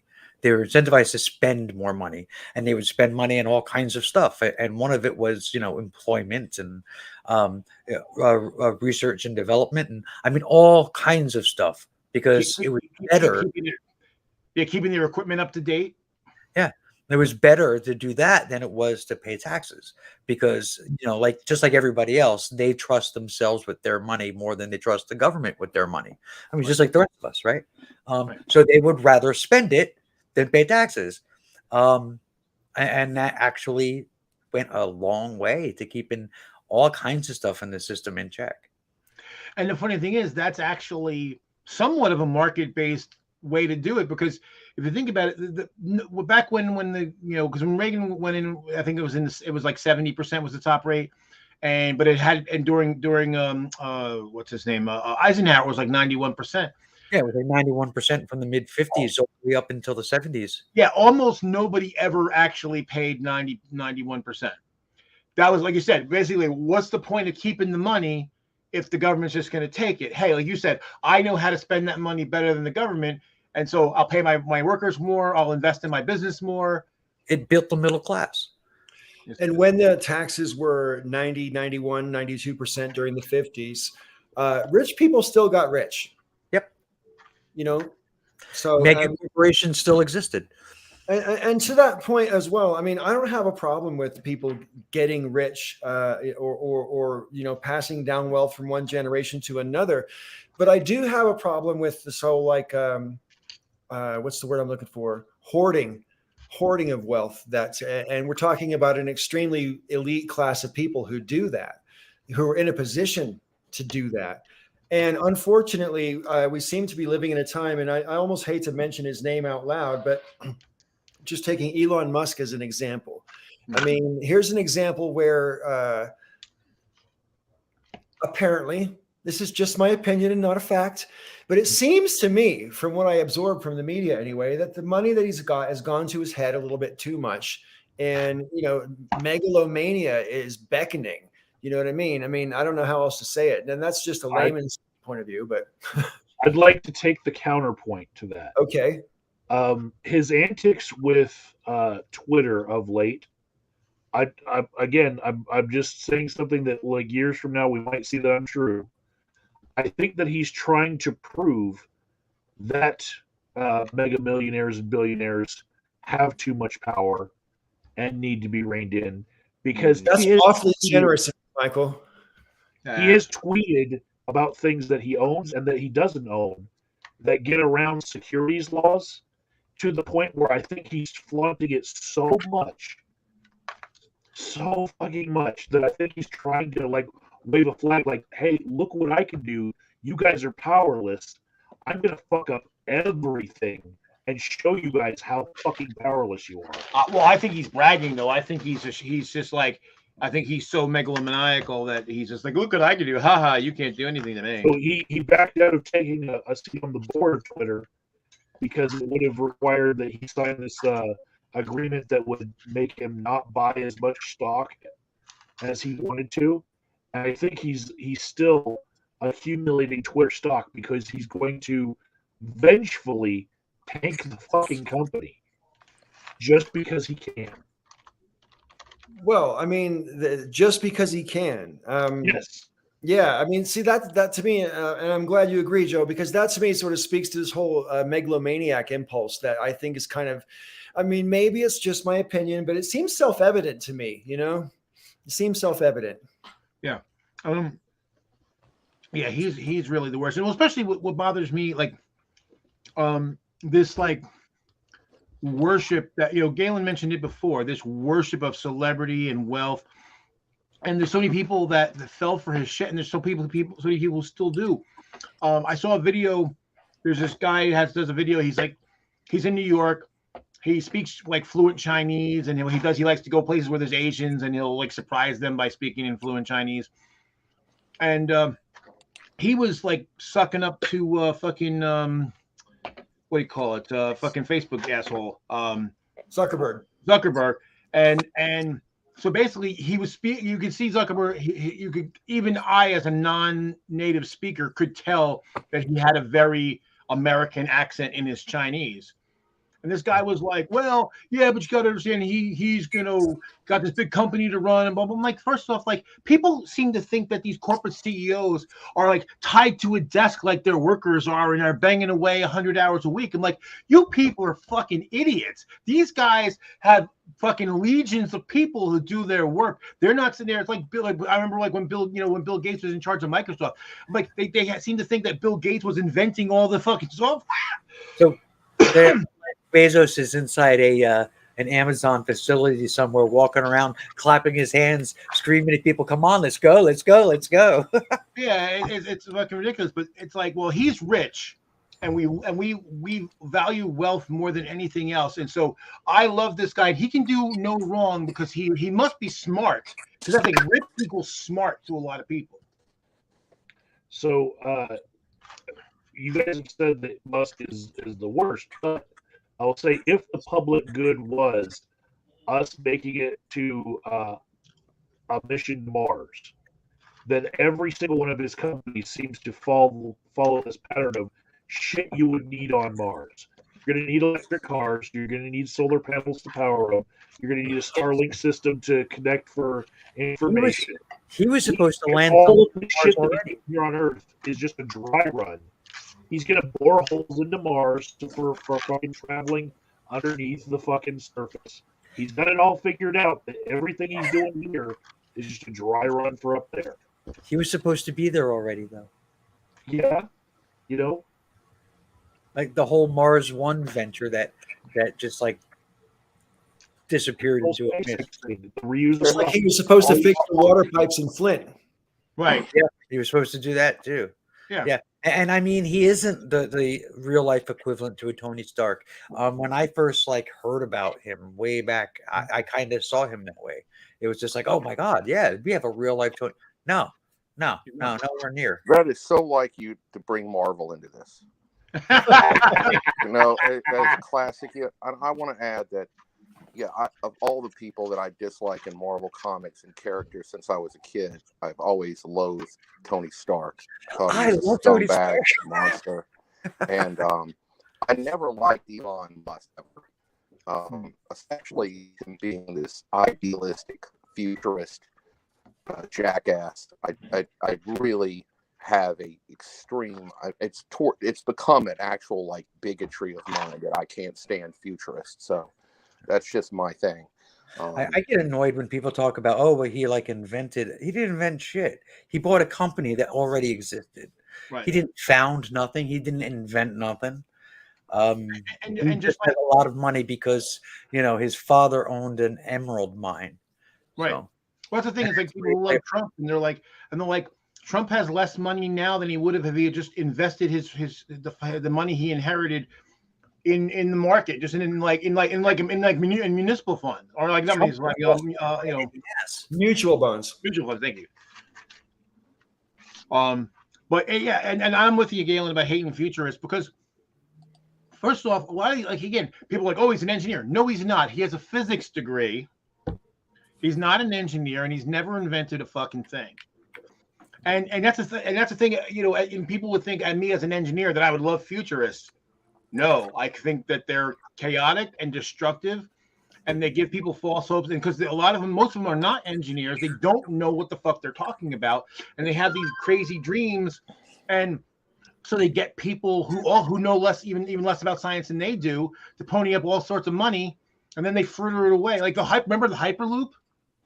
Yep. How many people put money into because of Hyperloop? Well, I can't stand this whole notion of like Elon Musk. When you get him talking for a while, he always starts going at this stuff. Of one day, of course, the elite of Earth, as he sees it, which he sees himself a part of, to show you what a bigoted son of a bitch he is. like, we will escape the confines of this earth and its pollution, and then we'll go off to another world. I mean, I would rather be a terrorist that blows up his ship and be like, no, you're gonna die here with us. Fuck you. It's just like, no, you're not. We're all gonna die here together, even if I'm gonna die in a potter's field, and you're gonna have your rich, tomb of vanity to try to be like some pharaoh, you piece of shit, just like these other scumbags. But we're all gonna die. That's the thing. We're all. It's only a matter of time for every one of us. I want to add another counterpoint. You guys are like, Jeff Bezos isn't on the Amazon lines, shipping lines as a cheerleader. I do remember lots of press about Elon Musk on the lines of Tesla, trying to get some of those lines up and running to make sure some of those deliveries would happen on time. This was years ago, but for like 2 years, he was like sleeping at that plant. So like, and it's just a different kind of nuanced guy, but I'm not saying that it's redeeming of him at all. But he was kind of cheerleading the whole thing at that time. I'll tell you this much: bosses who are cheerleaders are less than worthless. how's that possible? Because they're actually disruptive. Oh, right. Yeah. So they actually take away, because they're the ones that they want to go on and do the rah rah, and then they interrupt you. And what do you do? And they're going to talk to you like they're your buds, and they don't fucking know you or care who you are. And I've worked in a lot of places, at least as far as I'm going to separate small businesses and corporations from here. But in any large company that I ever worked for, my job was completely not dependent on what the person at the top was doing. They had zero, other than maybe making bad decisions that might cause the company to go down. Nothing they did had any impact on me. Or there was nothing they could do to influence or help me. They could only make it worse. My experience has been that whenever the big boss is about to come around, there's a preparatory team ahead of the dog and pony show that is disrupting everything, because there's this great flow of work that's happening, but everything has to look pretty for the big boss. So they have all this extra shit you got to do to clean up the place when the place runs best dirty. Yeah. Because it's all for show. Because again, that person that's going through, they don't know anything, but they look at a nice clean place. And I look at it and I'm like, well, if it's clean, what the fuck's everybody doing? Isn't any work getting done? I think we should try to figure out a way where we can get the super rich to have some sort of competition amongst each other to be in terms of philanthropy. And I know like most people who are super rich are philanthropists to some degree, but most of it is more vanity driven than actual community driven. You know what I mean? And I think, Michael, you said in a video sometime a few months back, I guess it must have been, that in the United States, there's like less than 650 billionaires. So you're not talking about a lot of people that you'd be tapping, really. You know what I mean? And when you hold up 650 people versus 330 million others, this, I don't know. I disagree with you, and I'll tell you why. Okay. Because I think it's the wrong approach. I think the idea that we should have to depend on the beneficence of a small number of largely, overpaid exploiters is the wrong way to look at it. And that's the way the right wing is, because they think, oh, we should just depend. We don't need to. I totally agree that it shouldn't replace taxation. And I think taxation on the super rich should basically be what they would consider punitive. But I don't consider it punitive, but but they would. But anyway, so I hear what you're saying, Joe. It wouldn't relieve them of the responsibility of participating that way as well. Hey, Peach. Yay, Peach. Hello. I get to see Peach 2 days in a row. Hey, I know you. It was my birthday. I know you, lady. You lie. Yeah, I do. Yeah, anyway, welcome. So we were just setting the world to rights. I don't know how much you are following before you jumped on cam. Not at all. Okay. Yeah, we're facing macroeconomics and all that sort of thing, which may or may not be an exhausted topic. I'm not sure. Well, I mean, I personally could talk about it for hours. Right. You personally what? Could talk about it for hours because it's a big topic. Well, I mean, it's definitely not a dead subject, but I don't know what else to say about it personally myself. Right, a second. Well, he actually the fact that you brought up the 650 billionaires, I was literally thinking about this earlier today, and this is this is the part that pains me the most. Okay, obviously, when you have money, it gives you a lot of power and influence and all that, but there's no good reason in a society of 330 million people where it's still nominally democratic for the moment that 650 people should have anywhere near the power that they do. And a lot of it, not all of it, but a lot of it is because people are not engaged. Our society is not engaged. Not engaged. They're not. Most people aren't paying attention to what's going on. Well, I mean, but do they even have the vocabulary to understand it or even taught it? I mean, it's like a different language to them, though. I mean, even if you showed it to them, they wouldn't understand it. I mean, it's like having a completely different language. No, I agree with you there. I think that I think it's like I've long said, it's like people. It's like having children. I mean, how do we take care of the garden of humanity? I mean, for the most part, people don't raise. They're not given the tools and the system to grow and the economics that we have equally. A garden of roses. I mean, it's laid out for us to have weeds no matter what we do, and we're not given the tools to educate to see the plethora of colors and the ways of the world and the different systems. Most people, no matter what you showed them, they couldn't understand, and it's beyond them, and they're too much in survival mode to be able to even contemplate that.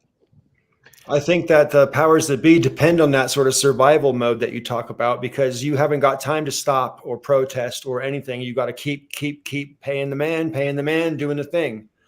So, I mean, the idea that we only have 650 billionaires, I mean, that's just so ass backwards. I mean, you shouldn't have any.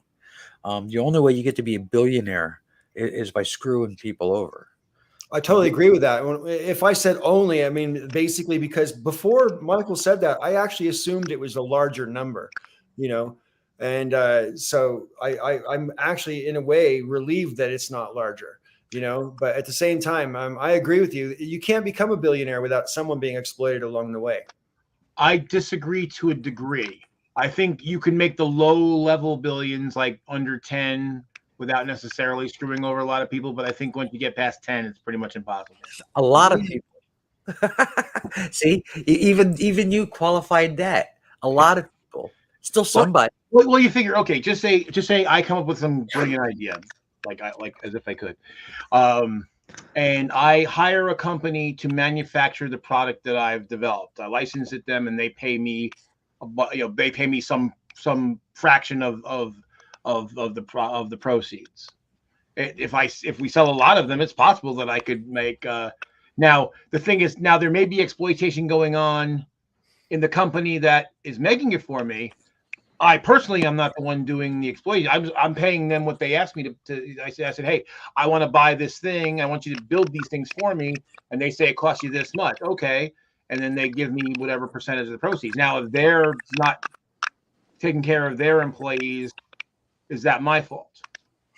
Well, I mean, I hear you. I mean, the whole thing and the whole society is so poisoned right now with the way this all works. Like we talked a few weeks ago about the fact that, there's prison labor companies like, for example, McDonald's. So every time I've had a burger, I'm supporting that. And when we talked about it, the list of companies that we put up that was about, which companies basically we wouldn't be able to have this show because all of our computers have some level of slave labor. If you want, slave labor, prison labor, whichever way you want to term it, you know? That's true, and unfortunately, the way things are, because there are fewer companies and there is more oligarchy, it's virtually impossible to completely avoid it. You can minimize it, but yeah, you can't get rid of it entirely.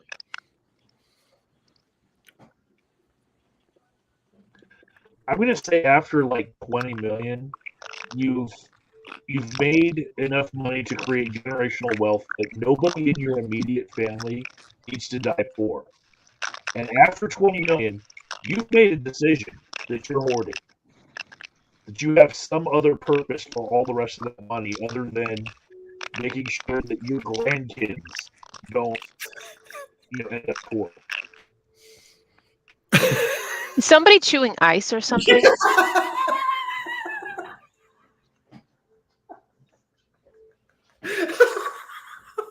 What? Sorry, I couldn't keep it. I tried so hard to keep it. I think that was Galen. Don't worry, Galen, we love you. I'm sorry, it was just like really loud. I'm Or fine. maybe I'm just It's wearing okay. headsets.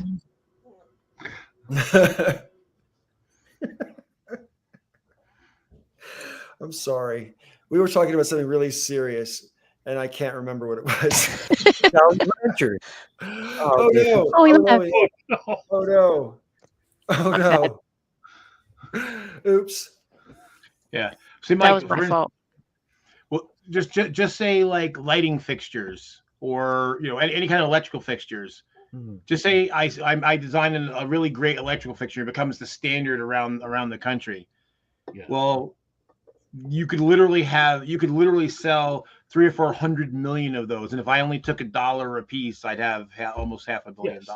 But once you've amassed that 20 million and you've secured everything it takes to keep your immediate family generationally wealthy for the foreseeable horizon, like you will never meet any member of this family that might end up poor, right?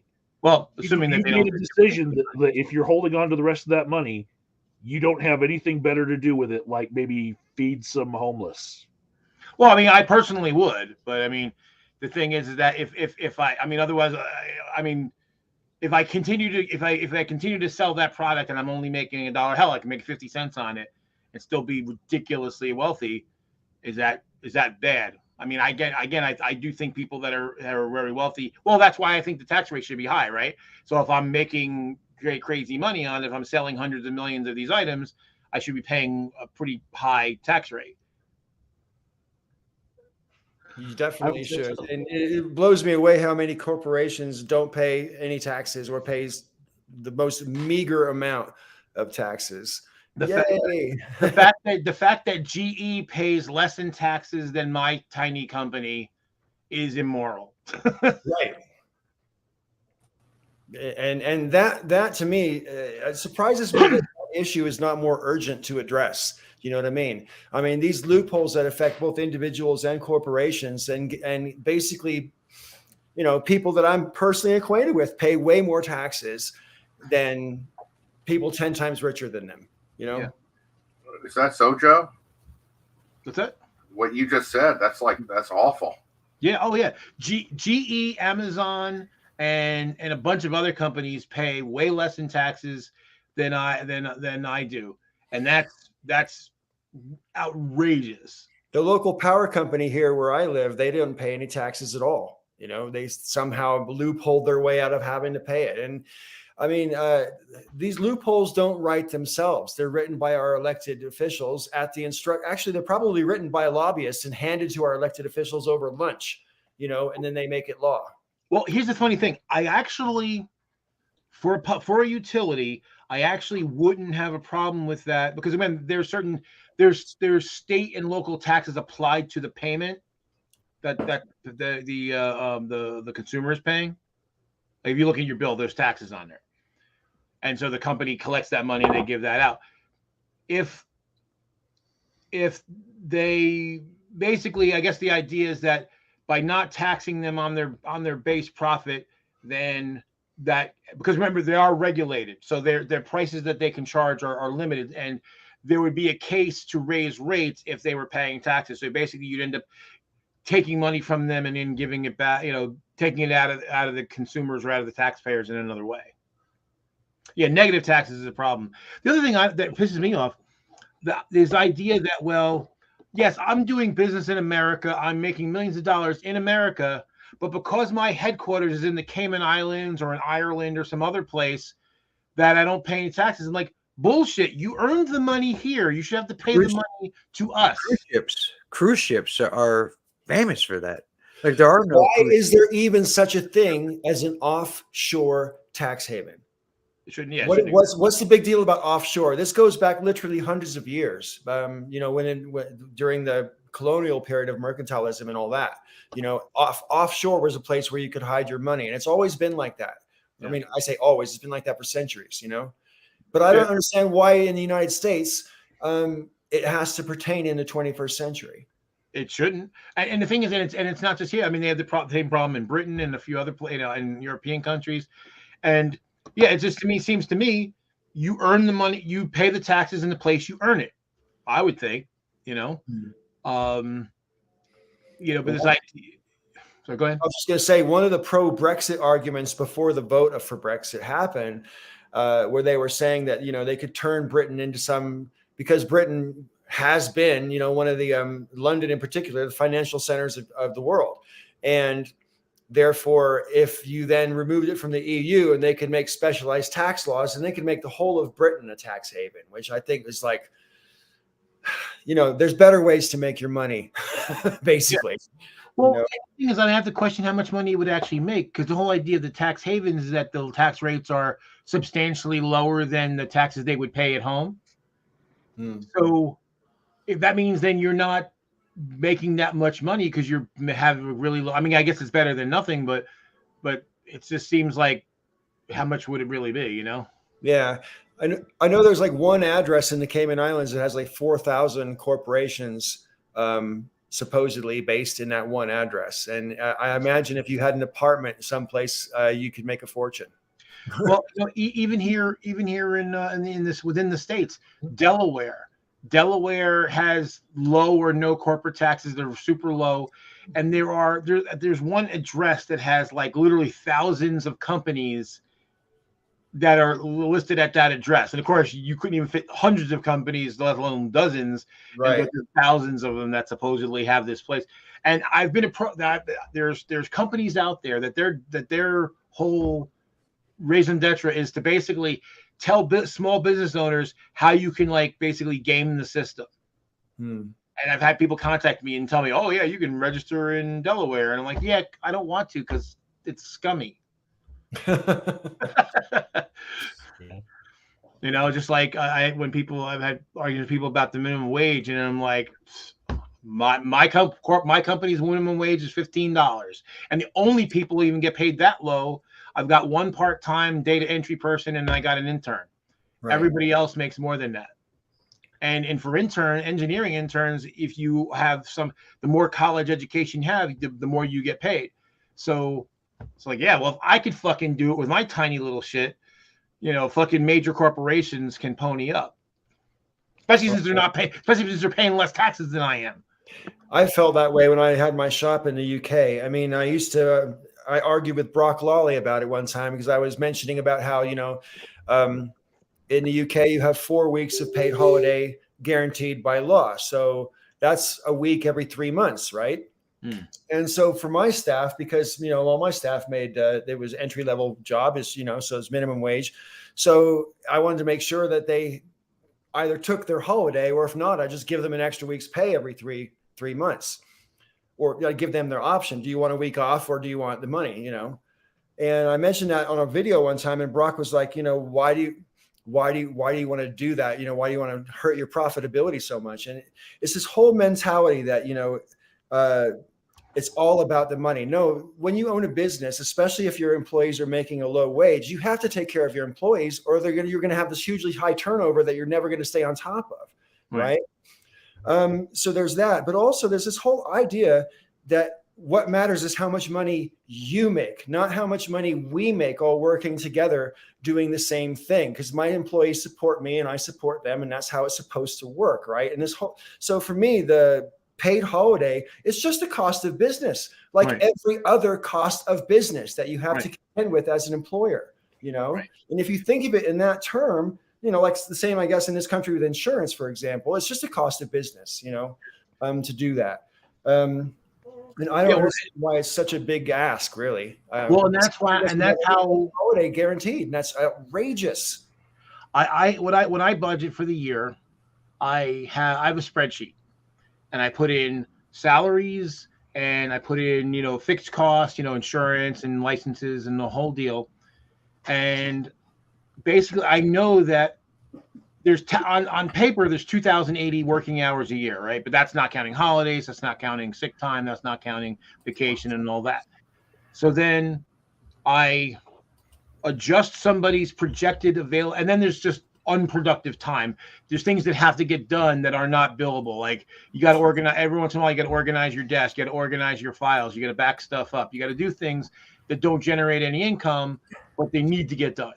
So I basically figure out for any individual what their expected billable hours are for the year. And then I know what rate that they're going to get billed at. And I basically chart out, okay, so this is my expense. This is what's going to cost me. And so this is how much money I've got to bring in order for the company to be solvent. Right. And it's just, like you said, it's just cost of business. And of course, for a business like mine, you know, I don't get paid until everybody else gets paid.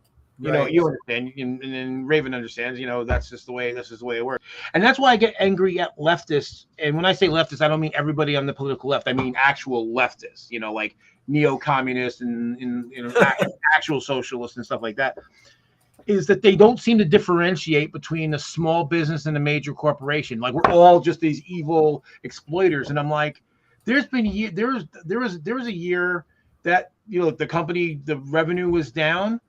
And I literally made less money than everybody in the company. I'm like, hey, you know, my labor has fucking value too, but I got paid very little from the value of my labor. Raven knows. Raven was there. I'm sure you've been there times where you personally made very little money. I almost the entire time I had my shop, I paid my staff more than I made. Because I had multiple staff and I'm only one person. So, you know, you're paying 3 people a part-time job. Turns out to be more than my full-time job, you know, sort of. I never got paid. Right. You never got paid. So the fact that so that's why I get angry at that extreme, because it's like you know, and because the thing is that there's nothing to stop employee-owned businesses. They exist now. So I'm like, there is a certain, again, you two know it. There's a lot of responsibility that goes into owning that business and running that business. And you take it on the chin before everybody else. Everybody else gets before you do. You're the last in line. If there's anything even left. And if there's not anything left, or if there's a shortfall, you got to dig into your pocket and put it back in. And I've had to do that a few times.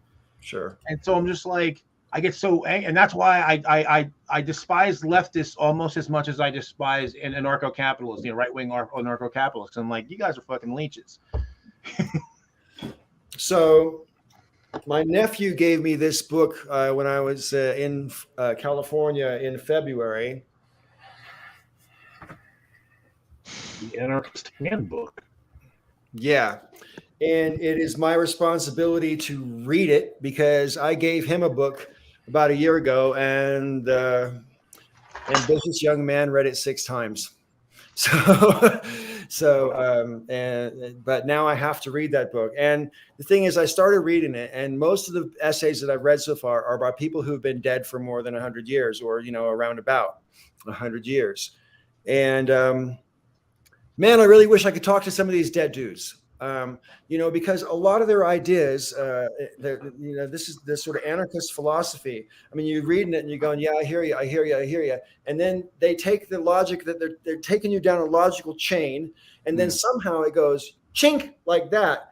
And you're like, no, you're going this way. And all of a sudden you decided it goes this way. And I want to argue with these dead guys and go, man, that was not a logical conclusion based on the whole chain that you were just on. It's anarchy. I mean, right, sure. But I mean, this anarchy is not without a total foundation of, philosophical foundation about personal growth, that kind of stuff. Oh, what were you going to say, Galen? Of course. Just so you know, I just downloaded the book. I wanted to see what you were talking about. All right. Well, I mean, have you started reading it? No, I just downloaded it like you were just showing it. So Right. I already have it up on the screen. So Right. Okay. Right. Fair enough. But I mean, like, I've only read like the first 3 or 4 essays, but it is really frustrating because it's like when you're talking to someone and they're not really able to respond, but even if they were, you get the feeling that it's not an honest conversation because there's a direction they want to take it, and they seem to be fashioning their arguments to take you that direction. That's all I can say so far from what I've read. But I have to say that there's a certain philosophical underpinning from where they're coming from that, as someone who understands the sort of, this, as you guys all know, I sort of feel that we're all sovereign of ourselves, and sort of anarchy I can see how it can logically follow from that premise, Well, I mean, and this is kind of the problem with any of those, in the wings, because again, there's some underpinnings that make sense, and then they kind of draw these conclusions or go down these alleys that or have they lead to some impractical things. Like I told you, like we've seen demonstrated, and anarcho-capitalism is just death. That is just death. That is like, basically whoever has guns wins. Pretty much what it comes down to. If you want to put it that way, yeah. But on the flip side, like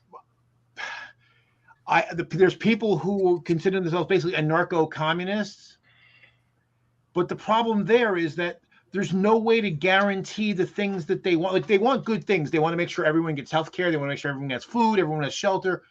I'm with them up to that point. Just like you said, there's that underpinning that makes a shit ton of sense. And then it's like, but how do you get any of that done unless there's some sort of at least minimal government to make sure that all that stuff, there has to be some auspices that ensures that people don't hoard, that people do their contribution, whatever it is. And without that, I mean, like I know somebody, I'll see them tomorrow in Steve's Hangout. This guy that he goes by some random geek on YouTube.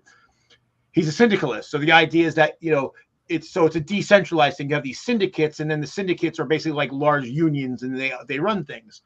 And well, that's great. And that would be awesome if natural resources were evenly distributed around the planet. Right. But they are not. So how do you get the one that's sitting on all the copper and the gold and the wood and all the really good shit to make sure that they distribute what they have to the ones that are like sitting in a pile of sand and have like 2 things that are of any value? And without some overarching structure to ensure that they do, there's no guarantee that they're going to be any less greedy than under any other system. Well, I might agree with that, Joe, but I'll have to finish the book first before I really have an opinion, because I don't know enough about what this whole philosophy is. I only have been reading, like I say, I read a few of the older ones, the old essays from like late 19th and early 20th century. And obviously I think the book's going to take me on a sort of journey into the sort of more modern anarchist thinking. I could recommend a few other books, but if you have any other questions with some of the different essays, go explore the authors, because they gave you just this narrow view, and look at their other works. There are people like Tolstoy in there. They're far-ranging people from extremely different political ends that an editor took snippets of, which is also indicative of the editors of that book. So look into their lives, the culture, the time period they are, and just take a moment and look into people to go past what you got from that essay, where you can kind of feel it out. When people ask me, like, if they want to get into philosophy or anything, I'm kind of like, also read the time period from those people. Don't, look beyond your own frame of politic or mind and language of where you are culturally to look into that other world and get yourself out of this to see where they're coming from, because you have a reference point here and they have a reference point there, and to build that bridge, You need that. I mean, and you can still hear them. They're still speaking, and there's a lot they have to say. So I know they're gone, but they're still speaking. They left a lot of writings. All those people. It's an interesting book. I will look to it. If you want me to question me later on it, I'll read through it. Yeah, man. Well, I appreciate your point of view, because I think you're right about, certainly you can't, when historical context is super important, in terms of, especially in terms of like the evolution of political philosophy, and this is why it really bugs me sometimes when everybody talks about, Marx, and like 98% of the people who talk about Marx have never read Marx. I'm one of them. I've never read Marx. You know what I mean? Well, to add on your point, I just want to say one thing. This is what bugs me with Marx, is I've asked people, what do you know philosophically about Marx? What was his contributions to like philosophy, how his thinking was, and the place he was, not just some kind of, this big construct he added, but what was his type of thinking and from where he was in history. And a lot of people I know who are Marxists, they have no idea what I'm talking about, even though there's a plethora of books out there on the subject to explore this. I mean, lots of people in philosophy just adore what he contributed to all these different systems, because he was a radical thinker to make you see from different perspectives that can open up any field. If you understand his contribution there, aside from all this other political stuff. Yeah, no, I think those are several good points, Galen, and especially like you said about the context. And this is like, I had a conversation with somebody about, like, I don't think it was Marx, but it was, maybe it was Engels, but the idea was like, well, the ideas that they had were very much of their time, and they made a lot of sense in their time, and their solutions may have actually made sense in their time. But when you step away and say, okay, and that's not to say that they can't be adapted for the modern day, but the solution's not going to be identical. Because like, if you think about 200, 250 years ago, hell, even 150 years ago, we were very much agrarian. We had agrarian society. Well, I guess 200 years ago, you have, the Industrial Revolution was beginning, but beyond that, most societies were largely agrarian. And an idea like communism, that's actually the one place it seems to work, is like on like collective farms, like we talked before about in Israel, you have the kibbutz and things like that, and on small scale. And so if you have a small scale system of collective farms, yeah, okay, everyone's working together and all that, and there's going to be trade between groups and everything's local. It's not a global society that's highly technological, dependent on specialized raw materials that, again, that are not evenly distributed around the planet. It's the solutions of yesterday are not necessarily a roadmap for today. They can inform us, and then we have to adapt. But unfortunately, a lot of people, like Galen said, a lot of people haven't read it, or if they have, they've read very little, or they have very little understanding of what they've actually read. And that's actually the take it out of the context. That's, I think, the main problem is they're trying to take it out of and apply old stuff now. And I don't think that necessarily works. Right. And this is the reason why, and I have not done a lot of reading in that regard. And I thought about it a few years ago, and I actually made a decision not to. And it's going to sound strange, but here's why. Because basically, most of the people that espouse any of these, whether they're rightist or leftist, whatever their stripe are, most of them don't really understand the philosophy behind it anyway. They are dilettantes who understand a little bit. So I'm more interested in what that individual thinks it means, because that's what's in their mind. They're not necessarily stumping for whatever they think they are. They're stumping for the version of it that exists in their head. And so I'm much more interested in that. And that's why I'd much rather ask them, okay, under these circumstances, how do you think society should or should not respond or react to those situations? How should it deal with those cases? And a lot of times, like I know a lot of libertarians that will say that they're not anarchists. But when you kind of push them on it and you ask them, their solutions are very anarchistic. And because, as I said before, if you actually look at the principles of libertarianism, right-wing libertarianism even, the principle of non-aggression doesn't mean that there's no intervention. There's not going to be any societal intervention in what we do. It's that it should be minimal. It should be only when it's necessary, and it should only be there to balance my rights and your rights, because I have rights and you have rights. And if our rights are in conflict, and if I'm just say I'm poisoning the wells and I'm poisoning the air, I'm committing force against everybody else. And then so everybody else then has the right to that under their principles that has the right to use force against me to prevent me from causing harm to everybody else. But they don't think like that. I should be able to just piss on shit everywhere I want, anytime I want to, and it doesn't matter if my shit goes in your well or if my piss goes in your air system or whatever. And that's not actually what the principles of their supposed philosophy actually says. I think what you're saying is they're saying freedom for me, but not for thee. Bingo. That's a much more concise way of saying what I'm getting at. I want you to feel heard too. So I mean, we're here to speak, but to listen more importantly. Yeah. But no, but you summed it up very well, Galen. That's really what it comes down to. They don't really. It's just like, right wing in our country here. They're so concerned about freedom of speech, right? Freedom of speech is important. But they're banning books that they don't like. That's not the sign of people who actually give a fuck about freedom of speech. They care about their own speech, and the whole thing about cancel culture isn't about that anyone's actually literally being canceled. It's that they don't like criticism of their speech.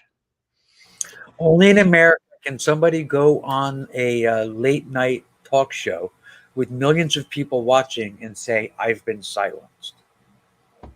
Right. Looking at you, Bill Maher. Got a fucking a global audience, and he complains about being silenced and canceled. And ironically, he was canceled actually once, and it wasn't by the people he complains about. Right. It wasn't the woke cancel culture people. It was the right wingers that he sucks dick on.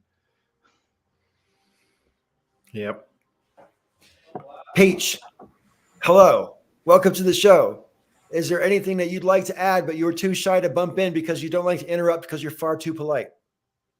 No, it has absolutely nothing to do with being polite. The conversation was just boring the shit out of me, honestly. Poor Peach. So I have news. I talked about it on my show. Actually, there's two things. One is, if you didn't know, Peach posted a video yesterday, and it's fantastic. And I wanted to say, I don't know why I didn't say this earlier or last night, considering, we live in the same house and everything, share a bed, But I wanted to say that white background with what you were wearing, that looks phenomenal. That was your news? That was the first thing. Okay. Second thing is, Well, thank you. I like it. It came out really well. And the other thing is on July 1st, I have a consultation with a surgeon for surgery. That's what a surgeon consultation is, I guess. It's for surgery. So yeah. That's a big deal since it was so hard to find one For a long time. in this state. One in this state. He's the only one in this state. Wow. Yeah. Yeah, and at first I was just like, how is that possible? New Jersey has the densest population in the country. It's like wall-to-wall city from between New York and Philadelphia.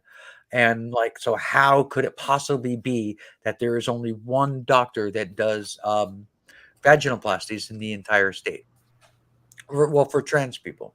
And it turns out the reason is actually pretty simple. All the doctors are in New York and Philadelphia. Yeah. A lot was of gonna people say- leave the state for those kinds of procedures. I was going to say New Jersey loves junk. Loves junk. Loves junk. That could be true. I don't want to speak for the whole state. Well, congratulations. Oh, thank you.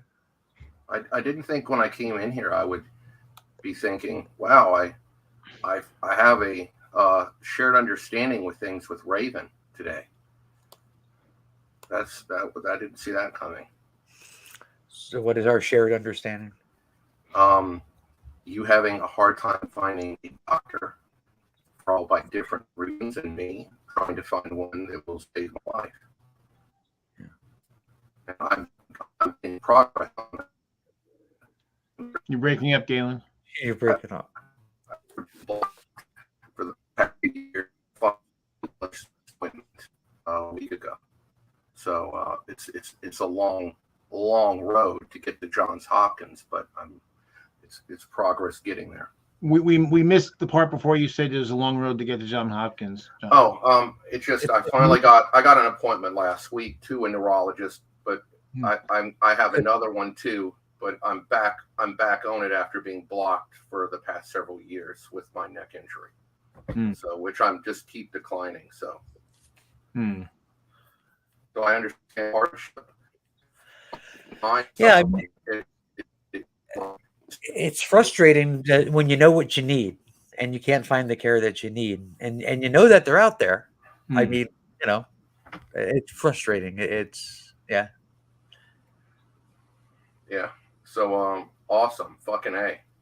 I mean it. It's just like I understand the futility you feel when you're trying to find something and it's there. It's like you're starving. You need to drink, and there's water everywhere, but you can't get to it.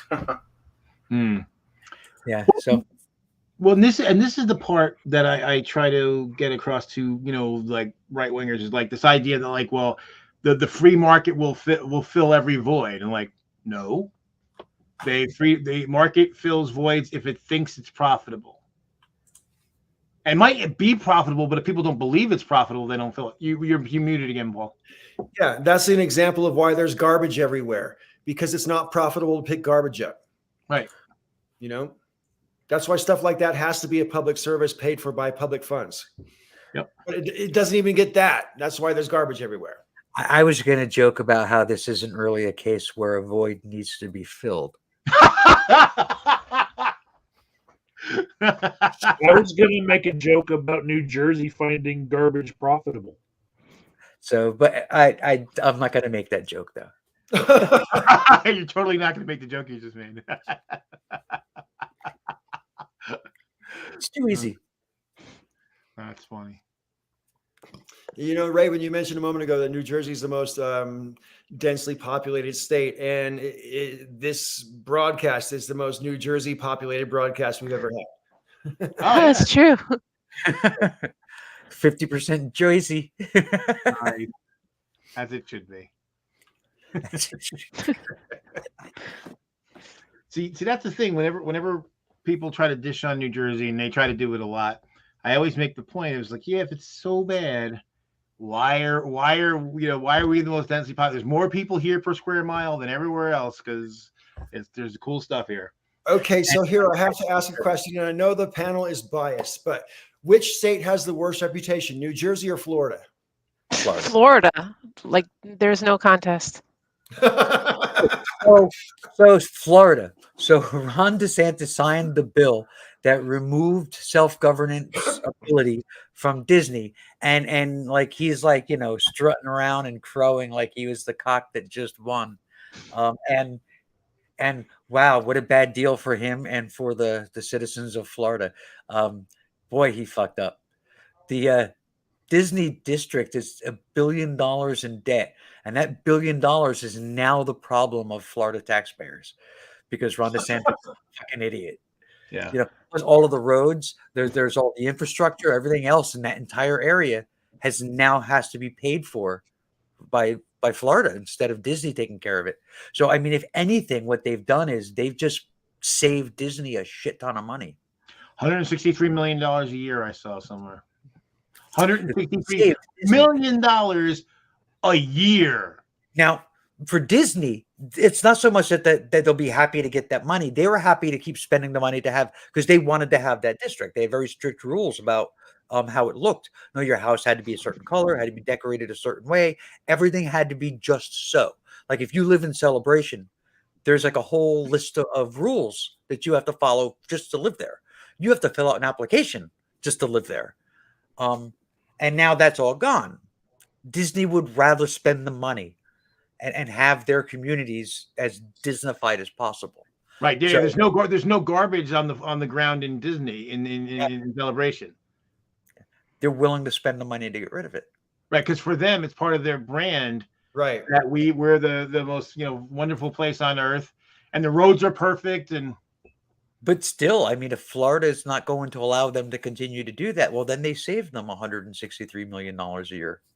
And I don't see how that's a win for Florida. it's not. I'm not a Disney fan. I know a lot of people that I'm friends with, been longtime Disney fans, but to me, like, Disney is just this big corporate culture, and people are like, what about all the stuff that they put out in their movies? And I'm like, well, it's like, fuck all that shit. I can watch a show where that doesn't mean I'm a fan of this, like I said, celebrity culture, corporate culture, going to Disney. I'm not a person who likes to pay $40 for a shirt to wear, so I can advertise for somebody. I just think Right. this is insanity. It's like, why aren't they paying me? That's how I think. So, I mean, we live in a society, we live in a culture where corporations wield a lot of power.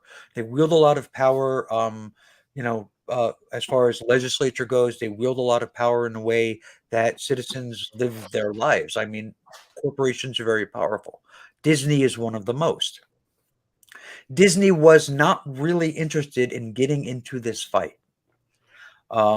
They have been the target of conservatives for a long time because of gay days, because of a lot of the content in a lot of their movies and cartoons has kind of shifted to the left, shifted to the more progressive, more open, more accepting stuff.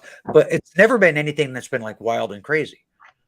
So what has happened is that Walt Disney's great nephew is trans. So with the Don't Say Gay bill in Florida, when the family was made aware that this one member of the family was trans, it kind of went through the entire company, and then the company's new position was to do everything they could do to defeat that law because it affected somebody in-house. Which is great. Now, although I do agree with Galen as far as, like, I've never understood, like, I don't wear anything with a logo other than my own company's logo, because I never understood why somebody would want to spend money to turn themselves into a billboard, because, like, there are things I like, but I've never been a fan of a company. At best, a company I can be with is neutral. I have to give you an exception. I feel the same way, but except when it comes to band shirts. And I know that's not a company, but I will advertise my fucking band all day. But it is. That's different. Yeah, well, that's because you're talking about your tape. Your Yeah. I It is, hear you. but it is a company. The pertaining- band is a company. I mean, they have to be registered as a corporation. Right. Pertaining to Disney in particular, I mean, I think I was probably brainwashed because I grew up watching Disney every Sunday night on Channel 4, right? It was like the thing you did on Sunday. And I've always loved Disneyland and Disney World. And I used to really think of, of the product of Disney as really good. And then they bought Star Wars, and then they bought Marvel. And I hate, it's not just Disney, it's happened all over the world, but in different sectors of the economy. But I hate this gobbling up by the bigger fish gobbles up all the other little fish, and everything suffers as a result. Product suffers as a result, creativity suffers as a result. It's not okay. Well, especially the Star Wars movies. So. I just want to put it forth. I do have a shirt with Nike on it, and it does say Nike Employee of the Month, and it has a little half-naked Indonesian boy. So it's a political statement then. What else?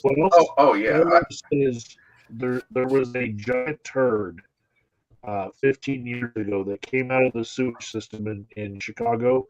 It was floating in Lake Michigan, and I was living in Milwaukee, and I felt shame for the area that I was living around. That there was this giant sewage turd that was visible from space, right?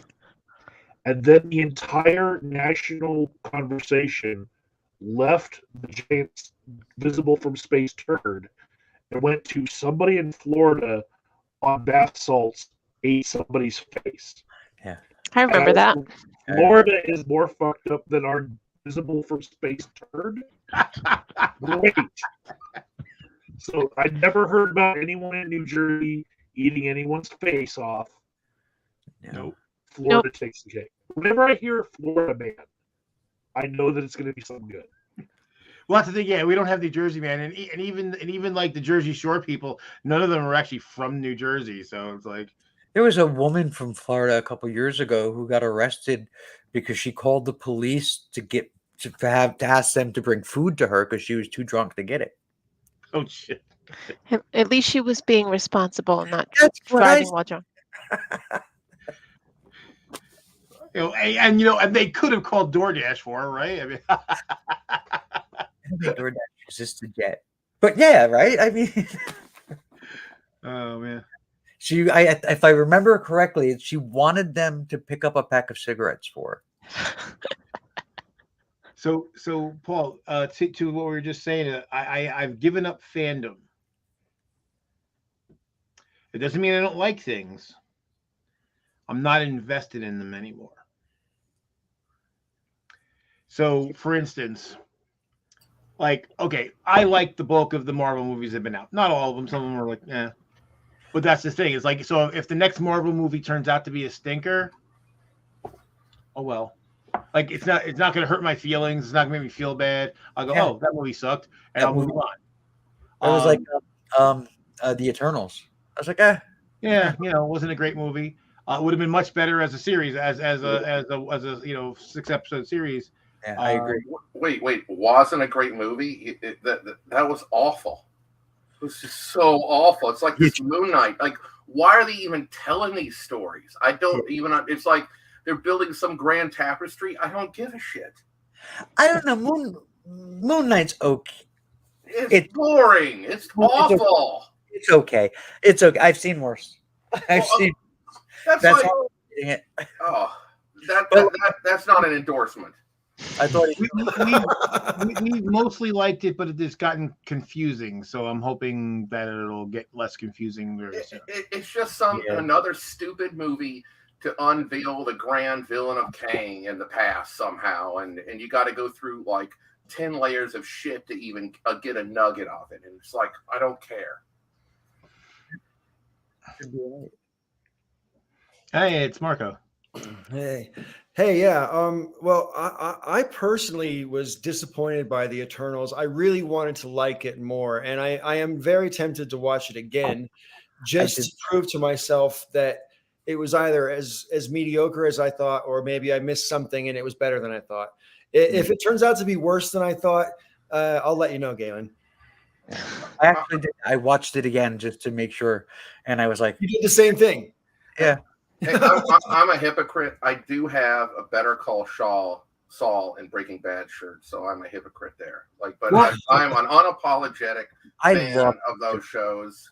Well, again, those are shows, though. They're not an individual corporation in and of themselves. And Better Call Saul is a great show. And again, if anybody's watching that, just remember this: the only thing you need to remember when watching Better Call Saul and Breaking Bad is there's something in the water. That's the only spoiler I'll give. And there is. Yeah. There's something really disgusting in the water.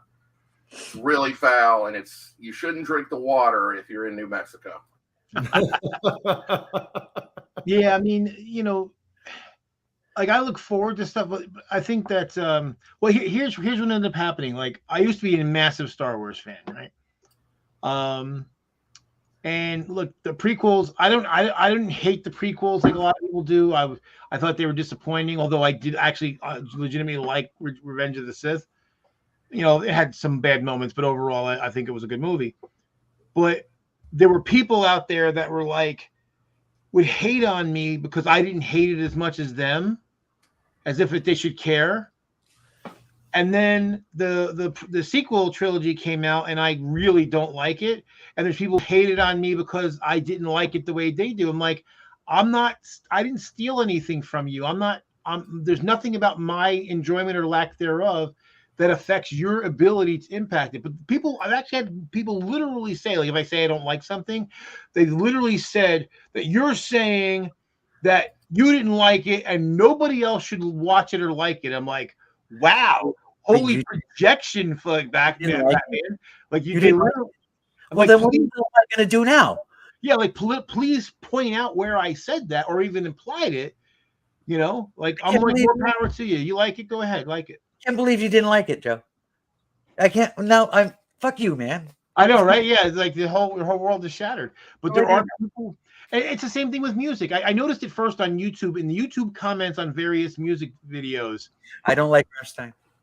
Was it? I don't like Rammstein. That's perfectly fine. Most people don't. But the like you see people like obviously there's the whole Beatles and Stones bullshit like fight like I'm sure the two bands couldn't give a fuck whether you like the other band or not. No, But they there are both. people like I'm a Stones fan, I have to hate Beatles and Beatles fans, and I'm a Beatles fan, and I gotta hate the Stones and Stones fans. I don't give them halfpenny jizz who the fuck anybody else likes. I'm for Hippie. diversity of perspective. Hippie jizz. Halfpenny jizz. I stole that from Mitchell and Webb. What are the chances if we went down Paul's feed on Facebook that we're going to find a St. Louis Cardinals T-shirt? What? St. Louis Cardinals fanboy, right there. I Right. like Up the there in the Cardinals. corner. I like the Cardinals. I have to admit, I like the Cardinals. It's true. I like the Cardinals. You might even have a hat. I have a hat. Yeah. Yeah, I have a hat. I used to have two hats, but I only have one because I gave away one of my hats to a little kid because he looked like he could use a hat. And I said, would you like a hat? And he looked at me like I was a baseball star. I think he thought I was one. And I gave him the hat and he walked away and like with a beaming smile on his face. And I just wish the whole world was like that, my friends. I wish. Did he call you Mr. Green? Huh? Did he call you Mr. Yeah, Raven gets it. No, I didn't. I know. It went right over my bald Okay. head. You don't remember the it was a Coca-Cola commercial with Mean Joe Green. Pepsi. Nobody boys go. Don't remember. So you Mean Joe Green, he's obviously come out of the game, he's limping, and he's like, Mr. Green, you know, the kid, he's like, Mr. Green's like, he's like, you know, you want my Coke? And he's like, no. He's like, really? You can have it. And then Mean Joe Green drinks the Coca-Cola, and now he's smiling and beaming. And the kid he throws the kid his sweaty Towel. and that was the commercial, and it's like from like early '80s, I think it was. Right. Golly gee. Yeah, it was. I was thinking about what brands I have on shirts that I have, and the day that I used the tickets that you gave me, Paul, I bought a Rockies shirt because I was at the Rockies game and the Rockies won. Yeah.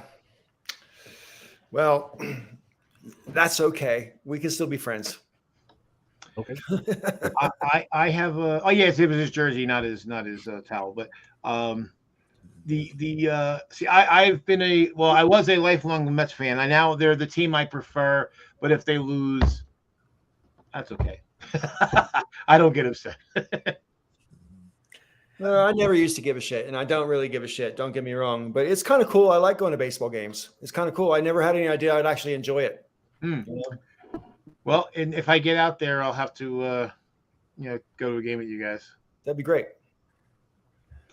Well, I think what really did me in where it started was the Mets had collapses at the end of the season in 2007 and 2008, and ownership basically could have done things to stop it, to avoid it, and they really didn't, and they would make excuses, and I got tired of them. One, basically cheaping out in the wrong times, and I just said, hey, I can't put my self-esteem, my happiness into the hands of people who aren't me. Yeah, right. Who I don't know and will never know, and like I'm never gonna be buds with any of the people on the team. Right. Vegas, I would wear a Ben and Jerry's T-shirt. Do you have one? Send it to me. I'll wear it. I just want to dial the conversation back a tiny little bit because, Peach, I don't believe I know the answer to this question. Are you like a fan of superhero movies? Comic book movies? Some of them. Right. Fair enough. Mostly, I mean, some people mostly hate the Marvel. whole genre. You know what I mean? No, not at all. All right. You talking about Kazoom? No, no, that's fucking hilarious though. But no, I wasn't. No, but no, I'm talking about my gal, for example. You know, I probably have to strap her into a chair to get her to watch a I don't know, Endgame or Infinity War, any of those long ones. You know. We kind of do this new thing now where as soon as they're available on TV, we'll watch them on the TV when the kids go to bed. Kind of cuddle up on the couch and grab some junk food. Yeah, that's what we did the other day when the Batman dropped on HBO Max. Yeah. I didn't know it was going to be 3 hours long, but it was still enjoyable. Got her. Oh, I was not a fan. I liked it. Should I see that? I haven't seen it. I have yet to see it. Partly because, like, I don't know, I have a hard time, like, internalizing Robert Pattinson as Batman. I just like, is he gonna sparkle? I mean, No. He is. It was. He kind of had this. Hi guys, I cannot hear you right now because my system is completely screwed up. So give me a moment. Uh-oh. Oh, we could barely hear him too. Hi. Uh-oh.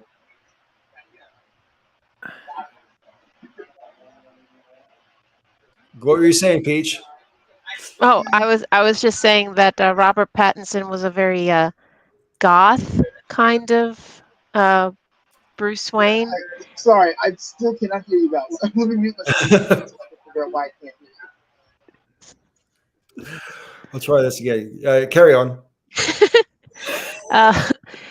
Very, very sallow-faced, pale, scrawny for a Batman, but still, I kind of liked it. It was a different take on the character, and I didn't hate it at all. Although it wasn't my favorite portrayal. Was it an origin story of Batman all No. over again?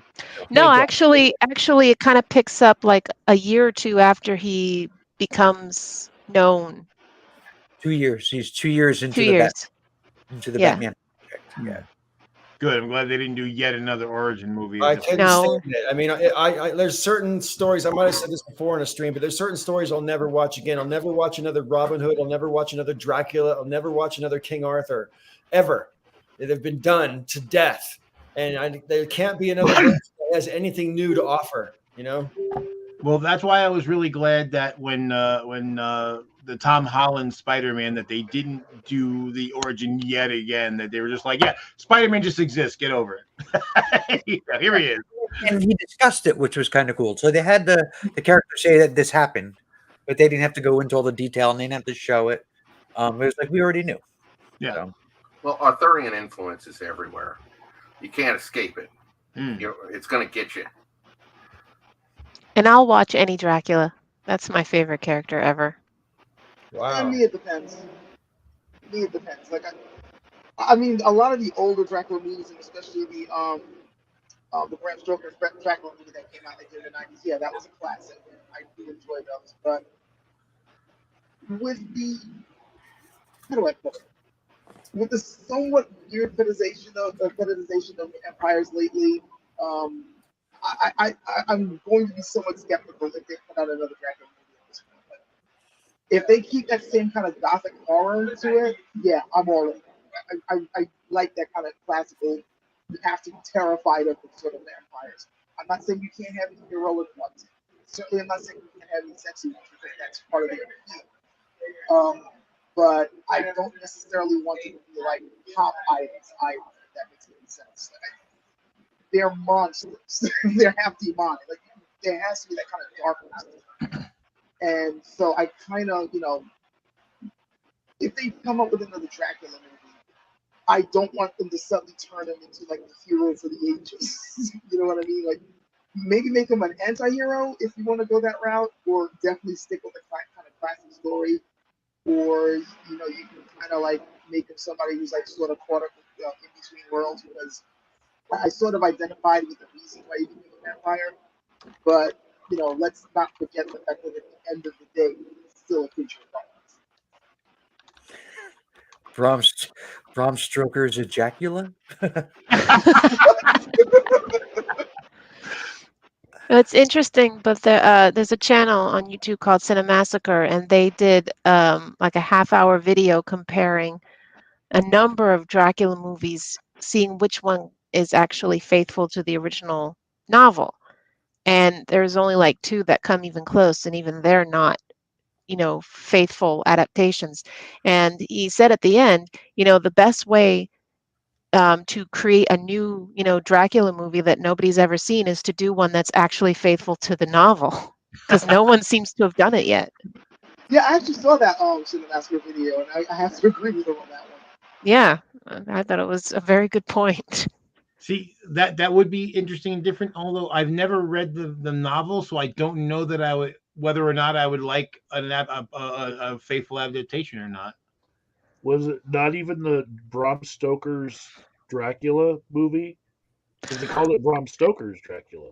Well, yeah, they do. And that's just, I guess, to get people's attention. And yes, that was one of the two films that ranked closest to the original novel, but even that was not, completely faithful. Like they inserted things that were not in the original novel, like the Dracula being Vlad the Impaler. There's no mention of that in the original novel. And there's a couple other things, like there was no romance between Dracula and Mina. They manufactured that as well. Okay. Hollywood movies have a bad habit of having to inject a romance into stories where romances may or may not have to be. I'm looking at you, Braveheart. So like the queen in question was like 9 when he was doing his thing, Speaking of like a vampire movie, you know what I would love to see a take on with the whole vampire role sort of thing? Like having it so that, this particular region in Europe, the Romanian region, the Slavic region, there's so many really interesting folk tales of all the types of monsters and demons and dark gods and such. I'm trying to remember, there was a series on Netflix that I just recently watched that I forget the name of it. It was basically about this this girl who apparently she thinks she's schizophrenic, she thinks she's having hallucinations, but what it turns out is that she's actually a reincarnation of an old priestess that was trying to stave off these like dark gods from entering the world, and she ends up getting invited to this group that's like it's like kind of an eccentric professor. You kind of see where this is going. This sort of eccentric professor who has like other students, and he makes it look like he's like exploring, some weird historical or biological things. So what they're really doing is fighting off dark forces and investigating, like extraterrestrial stuff, like occult stuff. And the very first episode ends with her seeing this weird demon attacking a boy, and name of this. It's on Netflix. It's completely a European production. It's amazing.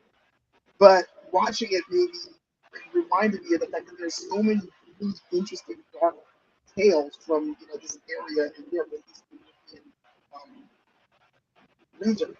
And I would love to see a series that would have things like like dark gods or demons or vampires, but it focuses more on the fact that people from this region have gotten really good at fighting these things off, and they've gotten so good at keeping it secret that not too many people know about it.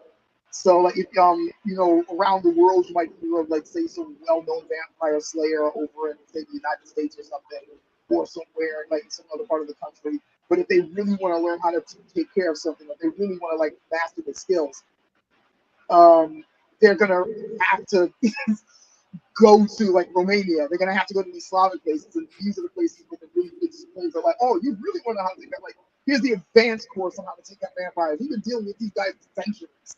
But we got this down to they gotta live with these things all the time. I would love to see a take on that. To that regard, you said about dealing with like a lot of these. There's a lot of folklore out there. Like we've never really seen like creatures from Irish folklore. There's tons of them, or Scottish folklore, and even some of the things we have heard of, like we know different versions. Like as I understand, the concept of a zombie is kind of some part of from African folklore and got modified some in the Caribbean, but the version that we think of is really not very much like those concepts. I have to just interject here with a question from about 12 years ago from Edible Napalm. What happens if a zombie bites a vampire? What happens if a vampire bites a zombie? He yelled when he asked the question, but I think it's still a valid question. I would think that a zombie biting a vampire would do nothing to the vampire. It might tickle. Aren't they both dead? What I mean, I don't understand. Depending on the rules of the particular movie that you're referencing, they're both undead creatures, so I can't imagine they could hurt each other or turn each other into one of their own. I could see a vampire though being. I just have this concept that a vampire is more powerful than a zombie, and then the vampire could do more to stop the zombie than the zombie could do to stop the vampire. I don't know. A zombie vampire is scary. Now that would be really scary. Oh, my Hackmaster players better watch out. I'm putting that shit in the game. Again, it really all depends on which movie or which universe's rules you're adhering to. You say a vampire is more powerful than a zombie because we think of zombies as being mindless and kind of just driven by zombies hunger. don't have to have oxygen feeding their flesh because their flesh is dead. Now, technically, a vampire is undead, right? It's not quite the same thing as dead.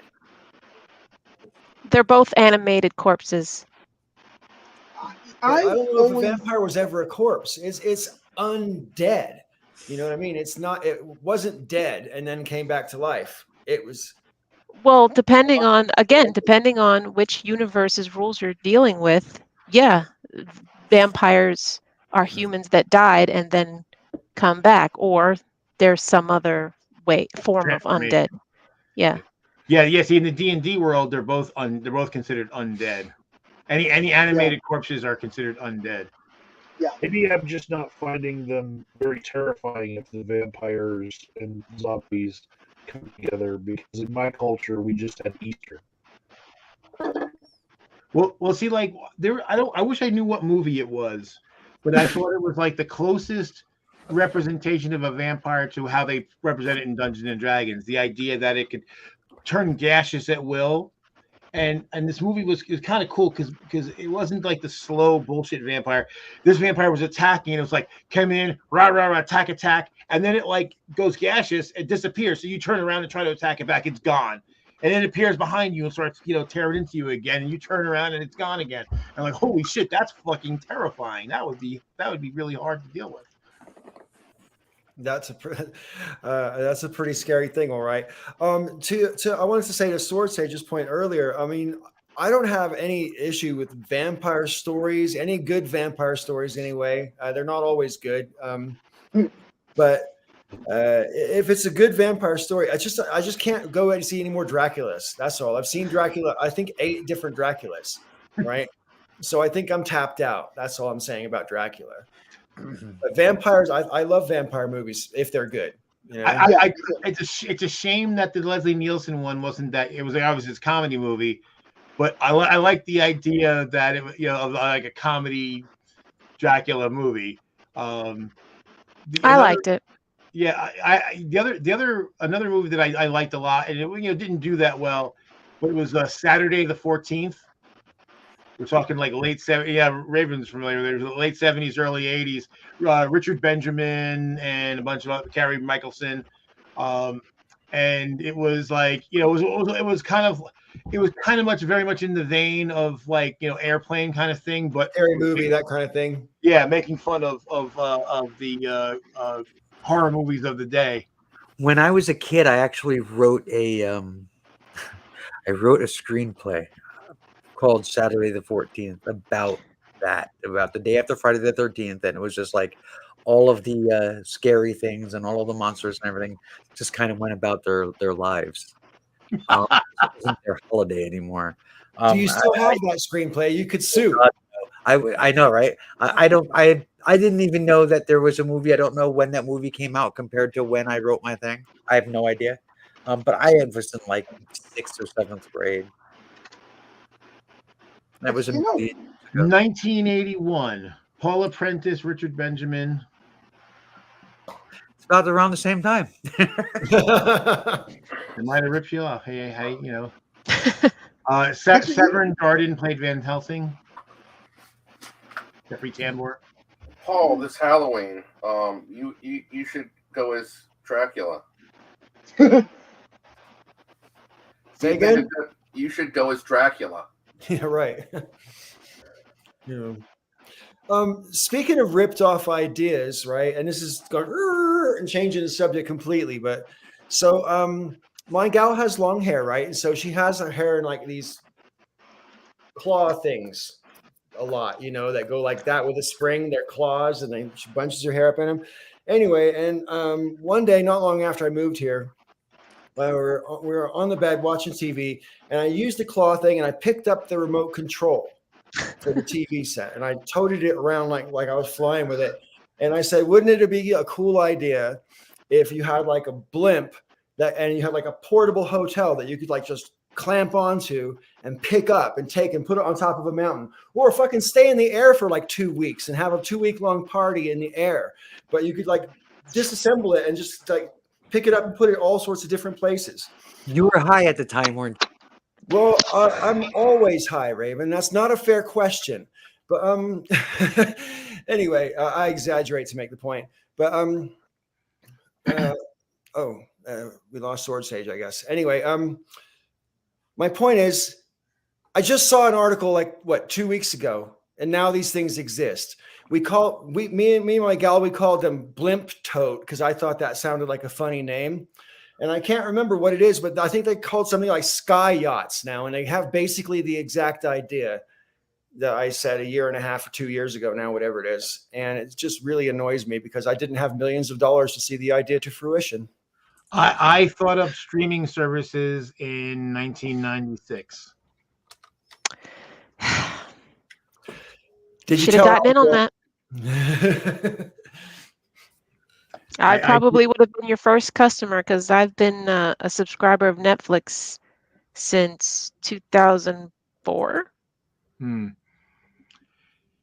So I remember I forget why I wrote something, and it was about it wasn't for college at this point. I was already out of college, but I was kind of like it was something that they could make our predictions about what would be happening. And I said, well, you're gonna have fiber optic internet to your house, and the people who your internet provider is really just going to be a connection portal that your provider of your services may come from anywhere. They could be anywhere in the country or maybe even anywhere in the world, and you could buy your services a la carte, and they would come to you over the internet, and that's what's happening now. When I was in the service, there was a guy that was he had this business idea to sell telephone time on cards that you could just reload with time. You could buy the minutes. And I said, that's just fucking ridiculous. You had no vision, love. I had no vision. Well, he's probably rich now. I don't know. Yeah, oh yeah. I hope so.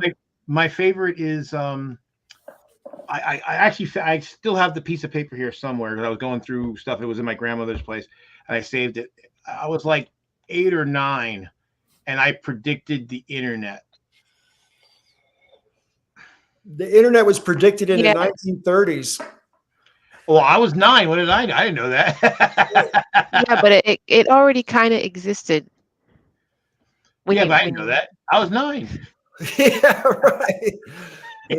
Well, you think about it though, when at that point, what would become the internet was really not even intended for commercial use. It was really intended for the government to use during a nuclear war. So when I worked at Staples, it was one of my first jobs when I was a teenager. I worked at Staples. I worked there a couple of times, but this was it was just like a stock boy, minimum wage job. And I had this idea that I sent up the ladder to corporate because they had those suggestion sheets. You write down your idea and everything. And I thought, wouldn't it be great if there was like a website where people could go and just order whatever they wanted? They wouldn't have to go to the store. And corporate responded and basically said that that kind of a thing was something they really couldn't afford to do as a company. A couple of years later, Staples.com was launched. Yeah, well, it was they couldn't afford to give you the value of your idea. It's kind of like where YouTube will flag a video as not friendly for non-advertiser friendly, and then run ads on it. And run ads on it. Yeah. Like, well, but if it's but how does that, it's like, no, we just want to steal the value we should be giving you. And that's what it is. It's theft. If you tell somebody that your video crosses some threshold that makes it basically saying we can't sell ads on your video, so we're not going to give you any money. Okay, if that were true, fine. But then you go and put ads on it, that means you lied. Yeah. I missed the boat when it came to there was an opportunity, I'm going to say between probably maybe 2011 or 2012 to about 2015, where there was really a good potential to make some decent money on YouTube if you had the time to put in the time. If you really wanted to pay that kind of attention to your channel. And unfortunately, it probably would have necessitated deliberately bringing up controversial topics that were hot at the time. And I saw a lot of that happen to channels that I used to really like, and they ended up having to be like, flame war sort of controversial in order to get the clicks. And because getting the clicks is what gets you the money, right? And rather than talking about things that they were personally interested in, they ended up talking about things that were sort of popular on YouTube at the time. And don't get me wrong, we've all bandwagoned once or twice, I'm sure.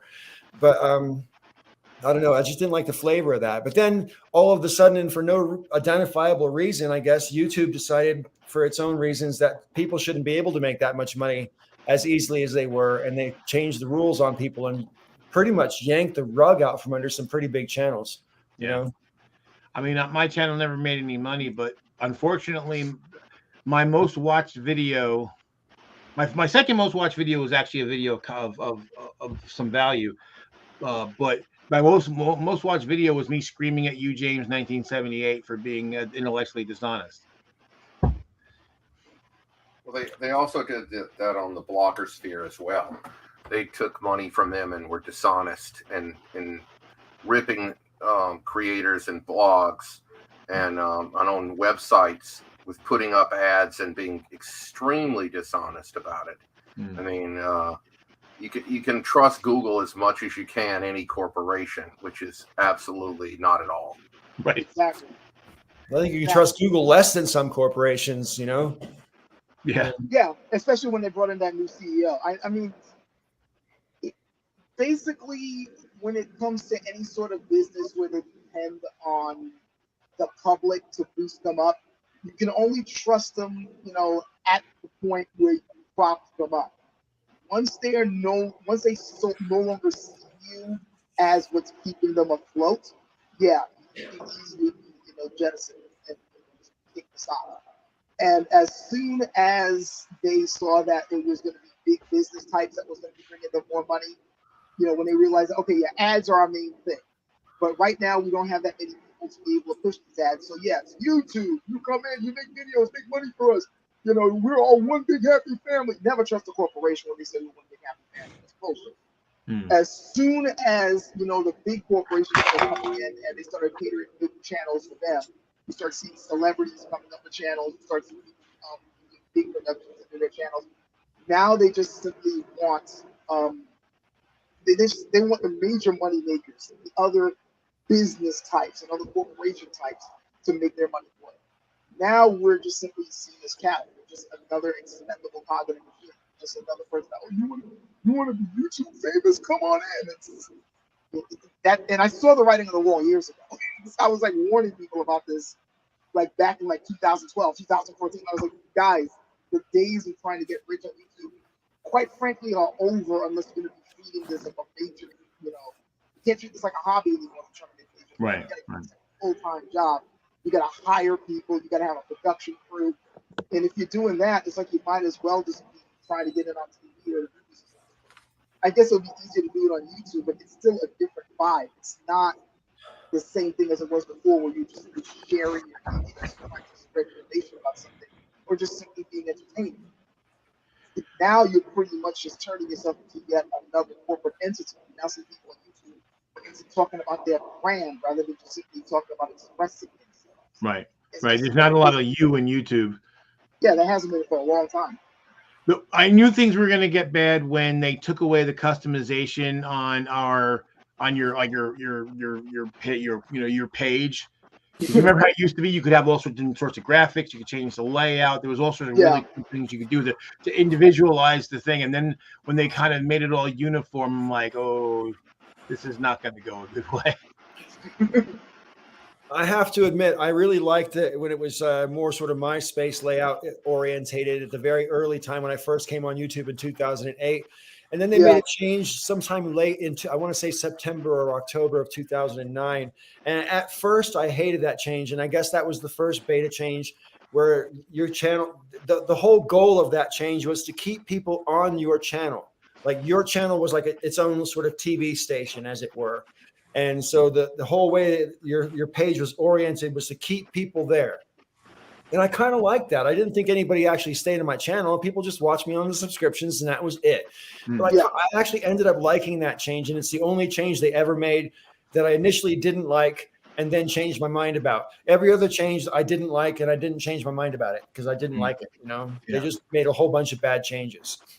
Yeah, well, and especially when they took away like video responses. Yeah, say that. That was a big way that you could get attention. I remember what I used to do is anytime Thunderfoot or any of the other big atheist channels put out a video, I would do even if my video had nothing to do with what they were talking about, I would put it as a response, and then I would drive traffic because people go, oh, who's this Serious Mind dude? Let's check it out. I can literally say for sure, video responses are how I met every single person that I'm talking to on this screen here. Exactly. Right now. That's how I got started. That's exactly how I got started. It was the very first video that I ever put out was simply a response to K-Biomet years ago, like back in 2007. And I wasn't even trying to make a channel. It's just that I found his video so engaging and I wanted to respond to him. But the comment section at the time was limited. You could only put, I think it was like 500 characters or something like that. And I knew what I wanted to say would be just way beyond that. So I literally went out that day, got a cheap ass camera, threw it on, did my response, and didn't think anything of it until people started responding to me going, wow, this is really interesting. You need to keep going. That's how my channel got started. And it wasn't even like me doing the channel of, I'm going to get some great. It was more of, okay, if you guys want to continue a dialogue, let's continue a dialogue. And honestly, even to this day, that's how I treat my channel. I just put up stuff that I'm interested in talking about to see if other people are interested in what I'm saying. That's it. I mean, I already got something else to put the food on my table, which is kind of right now. There's nothing going on at the moment. So that's why I'm on. The one thing I was thinking of was kind of comic irony, unintended comic irony. And we're talking before about tankies and how much I hate tankies. So what Sword Sage said just brought up an excellent point.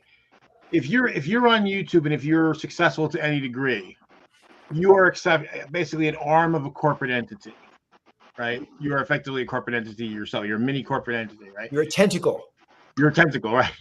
So when I see tankies, because obviously they're like down with the man, it's like, no, you are a tool of the corporations that you hate.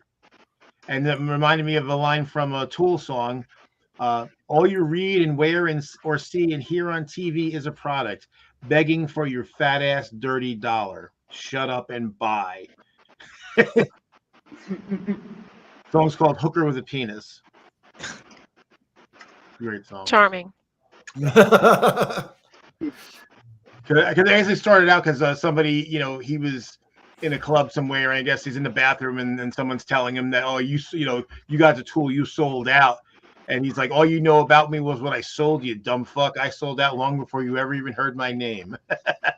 I sold my soul to make a record, dipshit, and you bought one.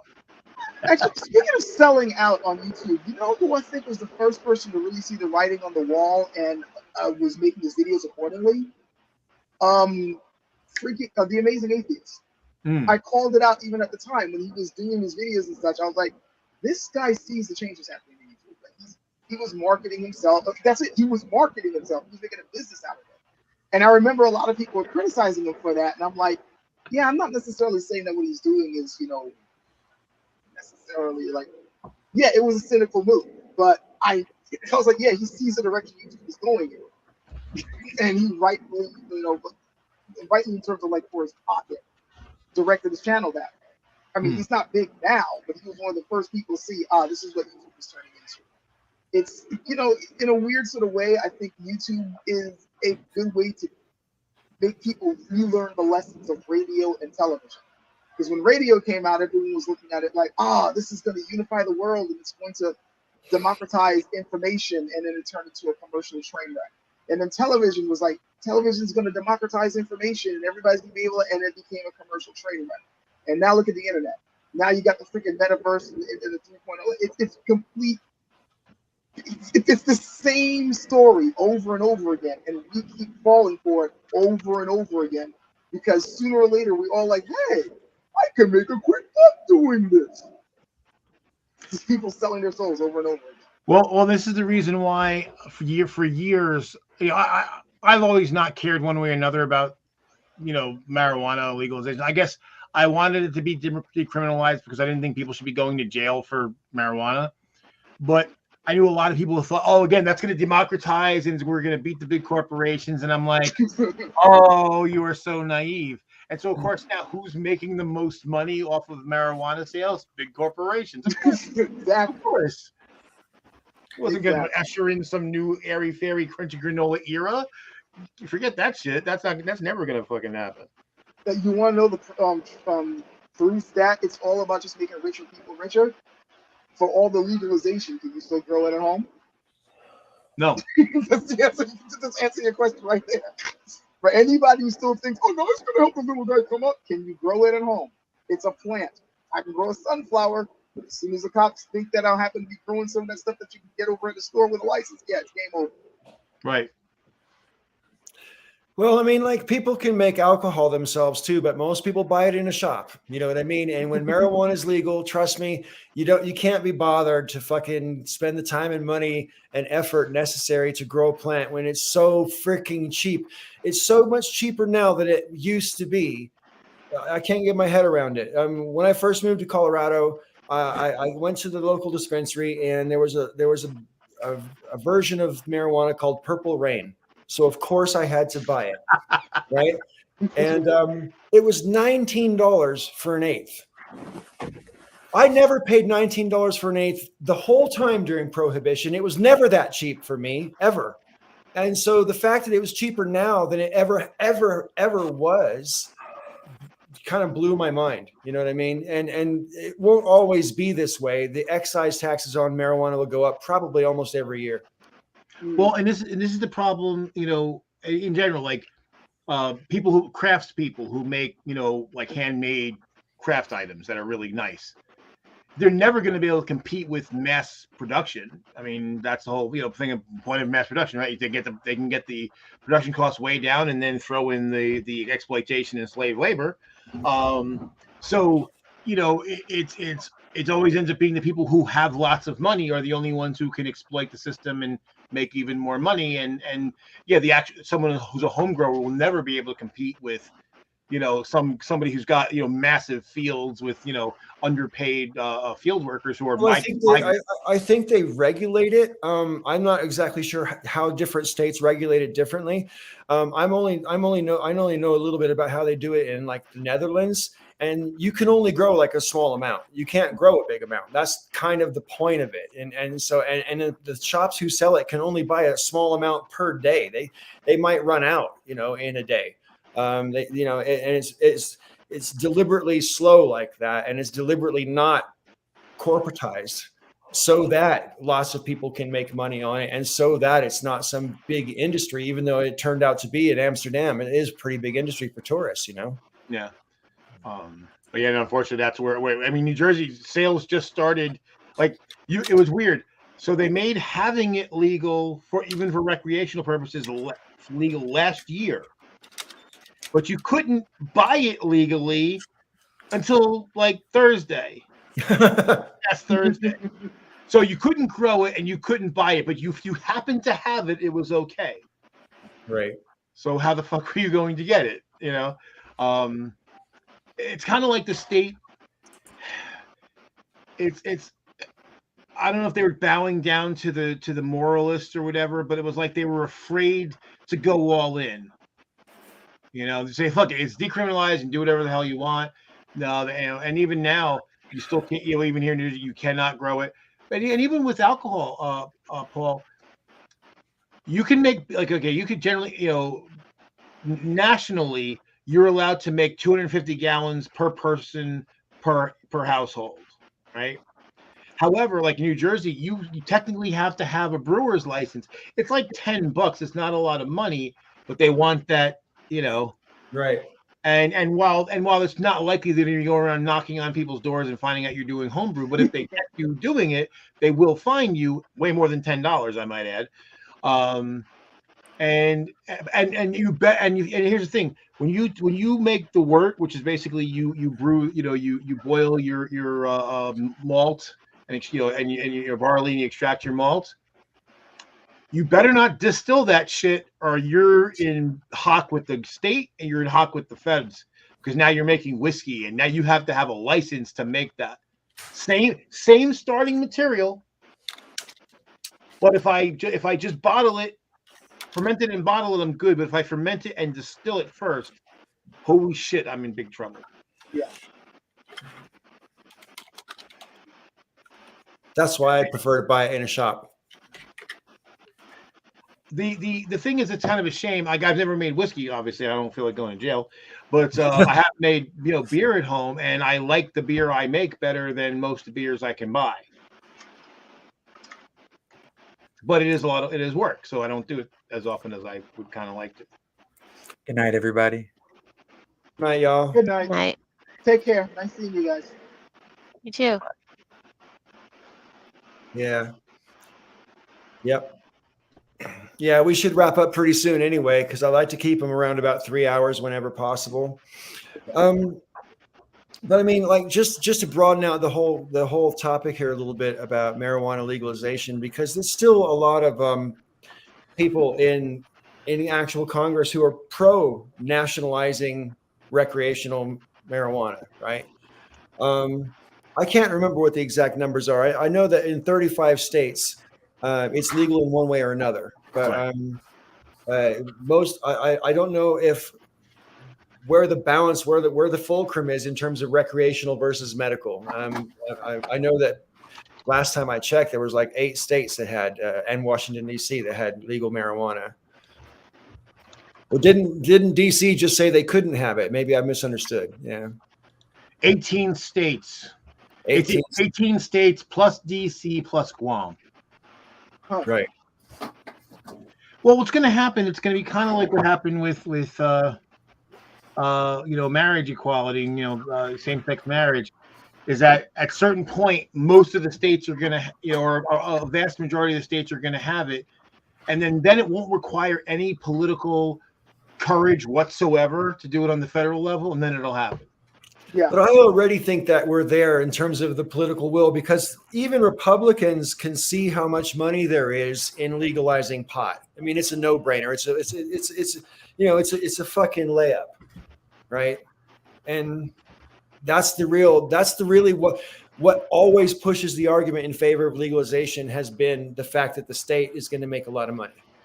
Well, Yeah. you see, the thing is, you got to remember, though, in Republicans, you have the ones that are very money oriented, which is a lot of them, but then you got the ones that their base is the religious types, and the Well, religious yeah, types are against it.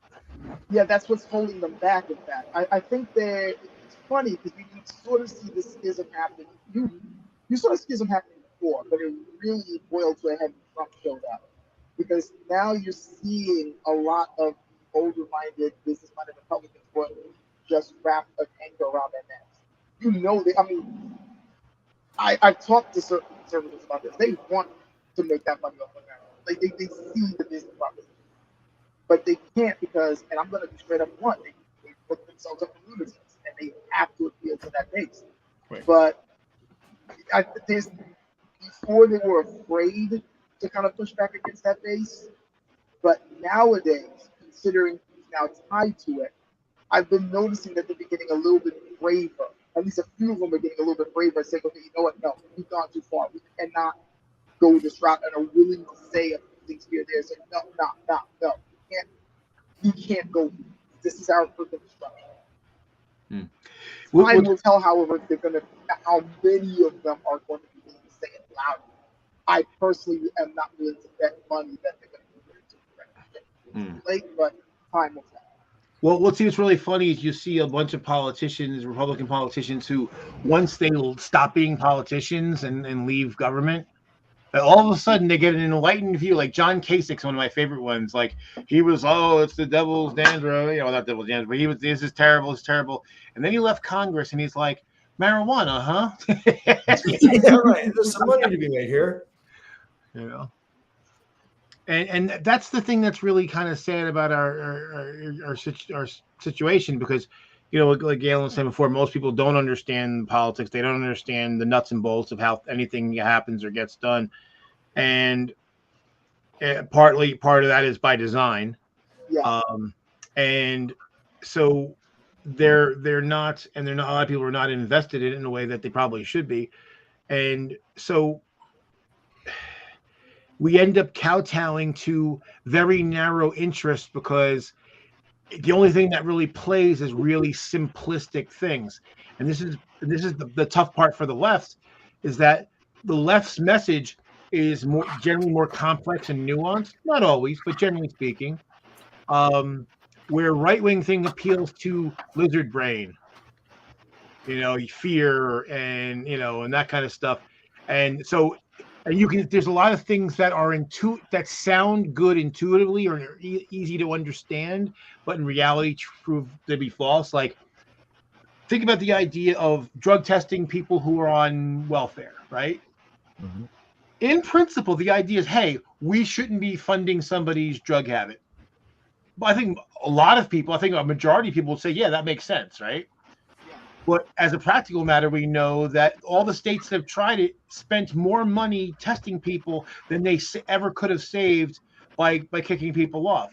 And of course, it totally ignores the potentially curative way of saying, hey, if someone has a drug problem, if they have a substance abuse issue that they need to get under control, that maybe kicking them off of their income is not necessarily the best way to accomplish that goal. That perhaps a curative approach that helps to them address any substance issues that they have would be more beneficial to society, and in the long run cost us less money. But that's very nuanced, and that takes a lot of thought, and that doesn't appeal to lizard brain at all. No. But it's kind of funny how the lizard brain also has absolutely no problem with drug habits and those that relate. And again, I couldn't hear you. I'm sorry, stupid Mike. I was saying it's kind of funny how the lizard brain might have no problem funding the drug habits and other vices and those that relate, because there's this unspoken thing that they like you say it to them, they'll sort of admit it, or be like, oh well, it will kind of mutter under their breath, but they don't say it out loud, but politicians, rich types have ridiculous vices.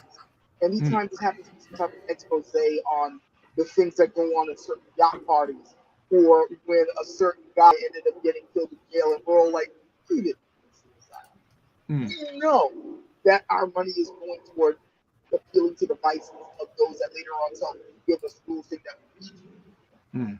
So when it comes to like, oh, we can't pass laws legalizing drugs, or we can't happen to have 6 centers for heroin. We're just funding people's drug habits, and then meanwhile, those are like fueling that, are having their own drug fuel parties every night, and we know that they're doing it and say nothing about it. The average conservative knows what's going on and says nothing about it until they're told to make a federal case about it, and they still won't make that.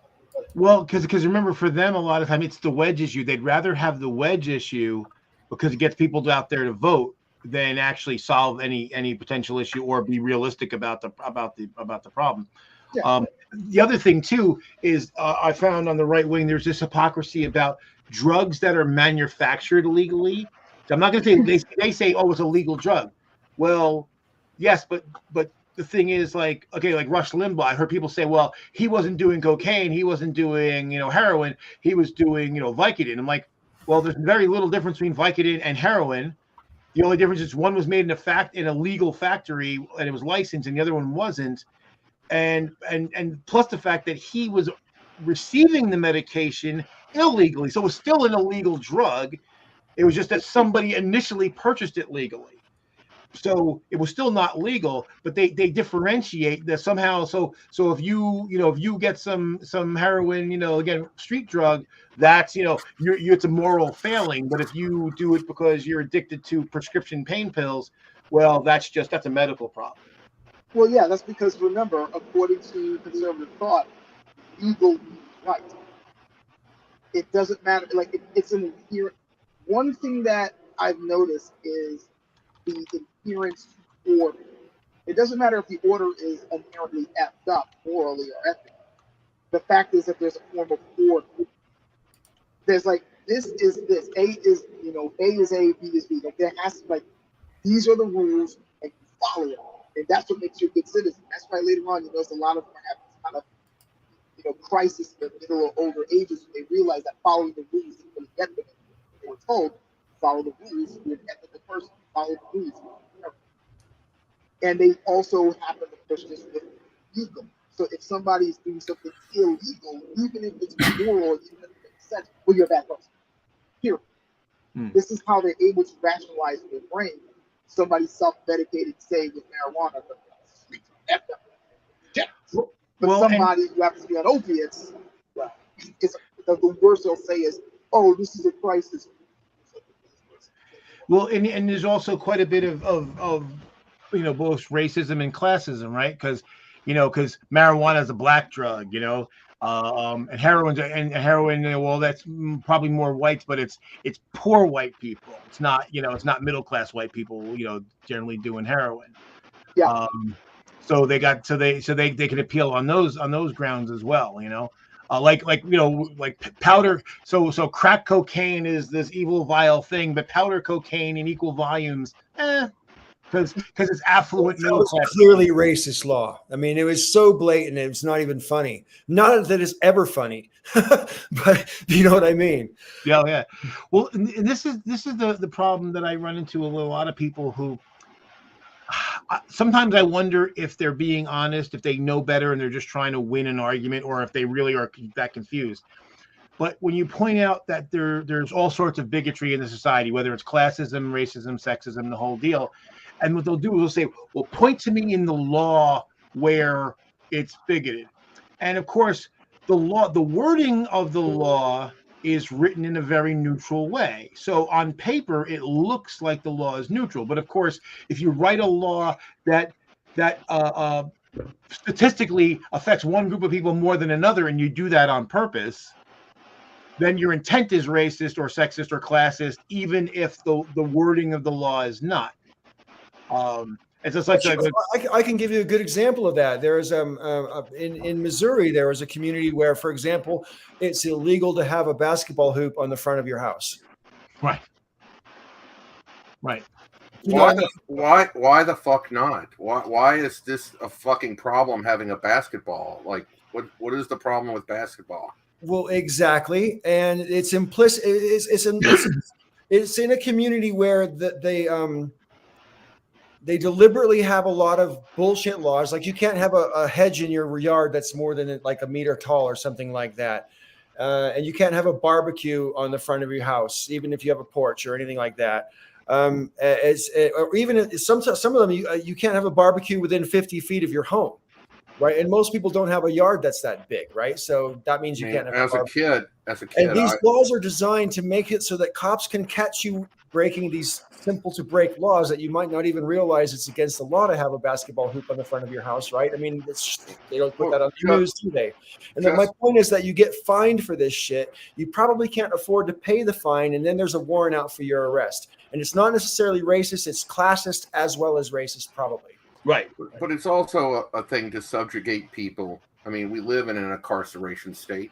America's foreign policy. I don't even gonna. I mean, if I start talking about that, I just like bomb everyone. I mean, Right. I'm like the most radical person here. I'm trashing everyone on their policy, their views. So I won't even go into that much. But it's so awful, our foreign policy, regardless of any administration. It's so fucking disgusting how we put money in foreign policy toward genocide, toward apartheid. I mean, Yeah. America has as much moral authority as a pile of dog shit. It's ridiculous. It's ridiculous. I mean, and then when you look at domestic policy for this incarceration state with where you put people in fuckholes, you take their IDs, you take this stuff, you take their money.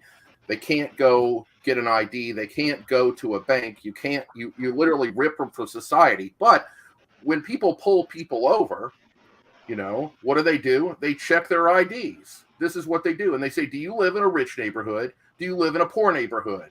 If you live in a rich neighborhood, they let you off. Now, I had a friend for years, and he was going through all this shit. He got several hundred arrests of where he'd get arrested because he was in a bad neighborhood, and he's a black guy, and he was a friend, a waiter, and he was like, Galen, you know how to get me out of this. So I was like, okay, but you're going to have to listen to what I say. So I helped him move to another neighborhood. We sold his car. How many did he get from that point on a year later? Zero. That's how big it changed right there. And he got a lawsuit, and he settled with the city. But they have a quota, and the cops are pushed for the quota and says, go after these people. And people say, oh, these fucking cops. Well, look at the city councils and these governments. They're all squeezing the populace for money. And they're not going to go fight. They're going to go after and pressure people who can't fight back. The cops know they're basically hustlers going out there to beat fucking whores down and say, get the money, here you go. And if you go into if you're a cop, you go in for one reason, you're thinking you have a job, and you're told one thing, like you're a damn soldier, and then you're treated like that, and you're given that kind of reference of mind. But then at the same time, you're given the most racist bullshit, classist thing to do, where you're supposed to go out and basically beat the populace into getting a quota, which is it's literally in the court system. It's an acknowledged fact that this city councils, but no one really confronts the problem of city councils, counties, parishes, and state governments with this quota system that they literally put on the fucking budget. Yeah. For all of these, and then we wonder why we have shootings when there's problems between people, and no one wants to confront it. It was like, what kind of head up the ass society do we have, where we keep repeating the same mistake over and over again in domestic policy and foreign policy, and then we just point fingers about some big corrupt political parties? I mean, that's why I'm a dissident exile. I don't give a fuck about political parties. I know other people here do. More power to you. That's not my cup of tea. I'm so far down. I'm like, fuck all that shit. Not that I'm an anarchist. I'm not. I'm more with Alexander Hamilton than anything. But I love Marx. I love different anarchist thinkers. I love many types. So. Well, and the one point you said about the budgets, what brought that to the fore, I think, was probably, I don't know, 15, 20 years ago. There was an elderly woman. She was retired, and so I think her husband was dead, so she had a lot of free time, right? And so what she was doing is she was walking up and down the main drag of the town. I think it's either Cincinnati or one of the hamlets around Cincinnati. And so she had, pockets full of coins. And if people's meter was expired, she would go and feed the meter so they wouldn't get a ticket. And they arrested her under the premise that she's interfering with government business. And it's like, well, that only is true if government business is to write fines and not to collect the revenue from the meters. And in a lot of places, there's literally, like, how much money you put on the meter, it's technically illegal to go and put more money in so you can stay longer, even in places where it's literally impossible to go get another spot. Well, how dare you try to stop people from being fucked in the fuck hole. What the fuck? What the fuck? What a bitch. Well, when you understand that our entire system is just an evolved version of living off of exploitation, none of this is fun. I mean, this is something that's beyond just capitalism. All of it. A good, like almost all of human history, especially Western history, is built upon the exploitation of the people who live on the plot of society. And what we're living is just an evolution of that, the fear that we're free. When, I mean, if we were as free as we, first of all, I love saying that if we are so free, we would be yelling it out. It would be obvious. Only people who are, you know, insecure have to yell out something all the time to get themselves and other people around them to believe. But our system still is based on exploitation of time, exploitation of God. Well, think about it. Up until literally like 250 years ago, most of the large powers were based on feudalism. Yeah. And we're not that much. Hell, think the whole notion. Think about property tax. The idea that what you owe is based on how much your house is worth, as opposed to how much money you actually make, is directly from feudalism. If I'm a king and you're my vassal, and I've granted you this plot of land, you don't actually own the land. It's just that you're managing it for me, and then you owe me a duty, whether you're successful or not. You owe me a certain amount of money every year, and you're going to give me that vig, or I'm going to take your land away from you and make you penniless, and you're going to lose your titles, and you're going to lose your land, and you're going to be out on the outs. And so, how many people actually derive a revenue from their dwelling? Very few. Yeah, and I mean, even the language we use kind of gives away the fact that this is just a system of exploitation. For instance, if you go out to get a job, they say you're out in the job market. Why? Because you're selling yourself. Funny how we have a problem about prostitution, but here in this case, it's fine. You sell your body, you're fine with that. Hell, when you're at a job, you have something to take care of. Where you go, human resources. Because you're the resource. You're the thing you use. You're the thing you manage. Even in our family structure, there's a hint of what we really are. What do you do when you have kids? Raise them. I got news for people. You're not supposed to raise kids. You raise cattle. You're supposed to nurture children. You're supposed to take care of children. Teach children. What do we say just offhand rather than thinking about it? Yeah, I raised my kids. You know, I was raised to do this. Raise cattle. Raise animals. And what do you raise them for? To be used. The whole system is based on exploitation. Our language, our culture is based on exploitation. Wonder why we're depressed. It's a lot deeper. Like it just goes a hell of a lot deeper than even some of the things that we think are deep. That's the problem with our society. We've been living century after century of a system of evolved exploitation, slavery, feudalism. You know, now we happen to have like indentured servitude. Now we're moving on to what we call wage slavery. That is pretty much just an evolved version of the same thing. We need to have a bunch of human beings building up resources for a small group of people to enjoy.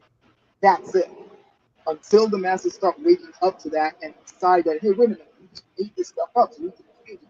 Until you have enough people stop believing that the way that they're living is kind of law of physics, we're always going to be living up to I want to address what Vegas just said. Go look at there's a law channel I watch called it's called Leto's Law. This is lawyer Steve Leto. He covered recently, and I wish I could remember where the city is, what state it's in, but this small town has so much revenue from basically fines that collected basically due to police action. It's like 30% of the town's budget, Right. and it was like, if you look at the next highest percentage in the state, it's like 2%, and they were at 30%. And they do that so they can try to keep down the local taxes or whatever, and they get the revenue from a a form of what I consider to be evil taxation. Right. Is fining people is a form of direct taxation, which has nothing to do with your obligations to pay tax. Right.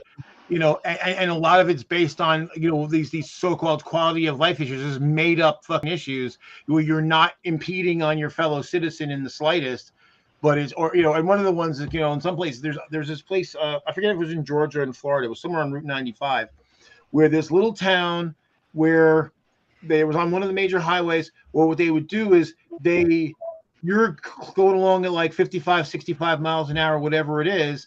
And then all of a sudden the speed limit's 25, and it's virtually impossible to slow down in time and not break the speed limit. And they have cops just lined up, and they're just tagging people, you, and they're just writing ticket after ticket after ticket. And it's one of the thoroughfares. It wasn't Route 95 because that's an interstate, but it's something just off of 95, one of the parallel roads, one of the parallel routes. And they basically, and they were notorious for this thing. You're going through this part of the country, be prepared that you're probably going to get a ticket, unless if you know about it in advance. I suppose you could like slow down. But this just happens all the time. Or like a friend of mine lived in when he first came back from the Army, his parents were in the Poconos. And there were spots. So it's a Poconos, a lot of tourism, because people are going out there either for skiing, skiing during the winter, or for summer, or hunting during the warmer months. And there were cops hidden in these spots.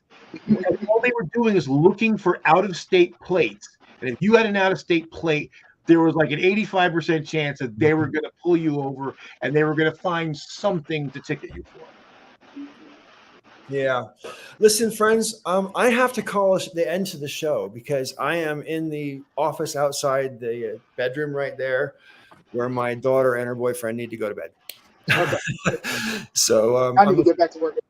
I'm afraid I'm going to have to call it. But listen, I want to thank all of you for hanging out. Sword Sage, it's a pleasure to see you here again. Galen, what a nice surprise that you took up the invitation. I'll make sure and send you more, And I want to thank everybody in the comment section for being good-spirited this week. And I think Fort Jonah has been here for the entire show. So salute, right?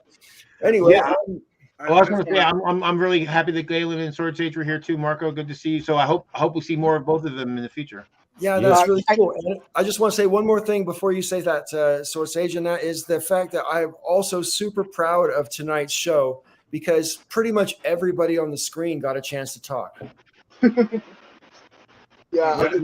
season's been a good one. I think I popped in at a good time. I can't guarantee that I can do this because we're having a show and I have to go to work. It just happened to be a quiet night. I'm not getting that many tickets coming down the pipeline fix. Just as I said that, now somebody else is going to do it. I must have. But if I get the chance, if I can, I'll try to pop in every now and then. And I have been seriously considering trying to submit videos yet. So, I'll try to. I'll do my best. I just wanted to say one thing with Joe. You have a lot of energy. Like I have. It's like in all the years that I've known you or known of you, I hadn't seen you this energetic. It's like what's gotten into you? You drinking Red Bulls or something? What's the fuck's going on? It's like, did you get younger? Because I want to drink what you're drinking. Like, what the fuck? Because I'm slow as fuck. I'm moving around like an 80-year-old, and it took me 10 hours to mow my front lawn the other day. So, what's your secret? What's going on? Well, I think what it is, first off, the company was especially good today. That helps. And the discussion. These are topics that I'm very passionate about. And in a way, you guys are kind of lucky because, like Thursday, I was having yet another existential crisis. I'm just looking at the shitstorm that's going to happen in November and thinking, wow, it's looking pretty hopeless. And but at least having a group of people that we could discuss these issues with, it kind of helps me. It's therapeutic. Right, I agree. To like it's for me as well. Yeah. Anyway, y'all, say goodbye to the fans out there, and we will see you next week again here on the Dinner Club. All right. Bye. Take care, guys. Let's see that wave, Joe. Come on, buddy. You want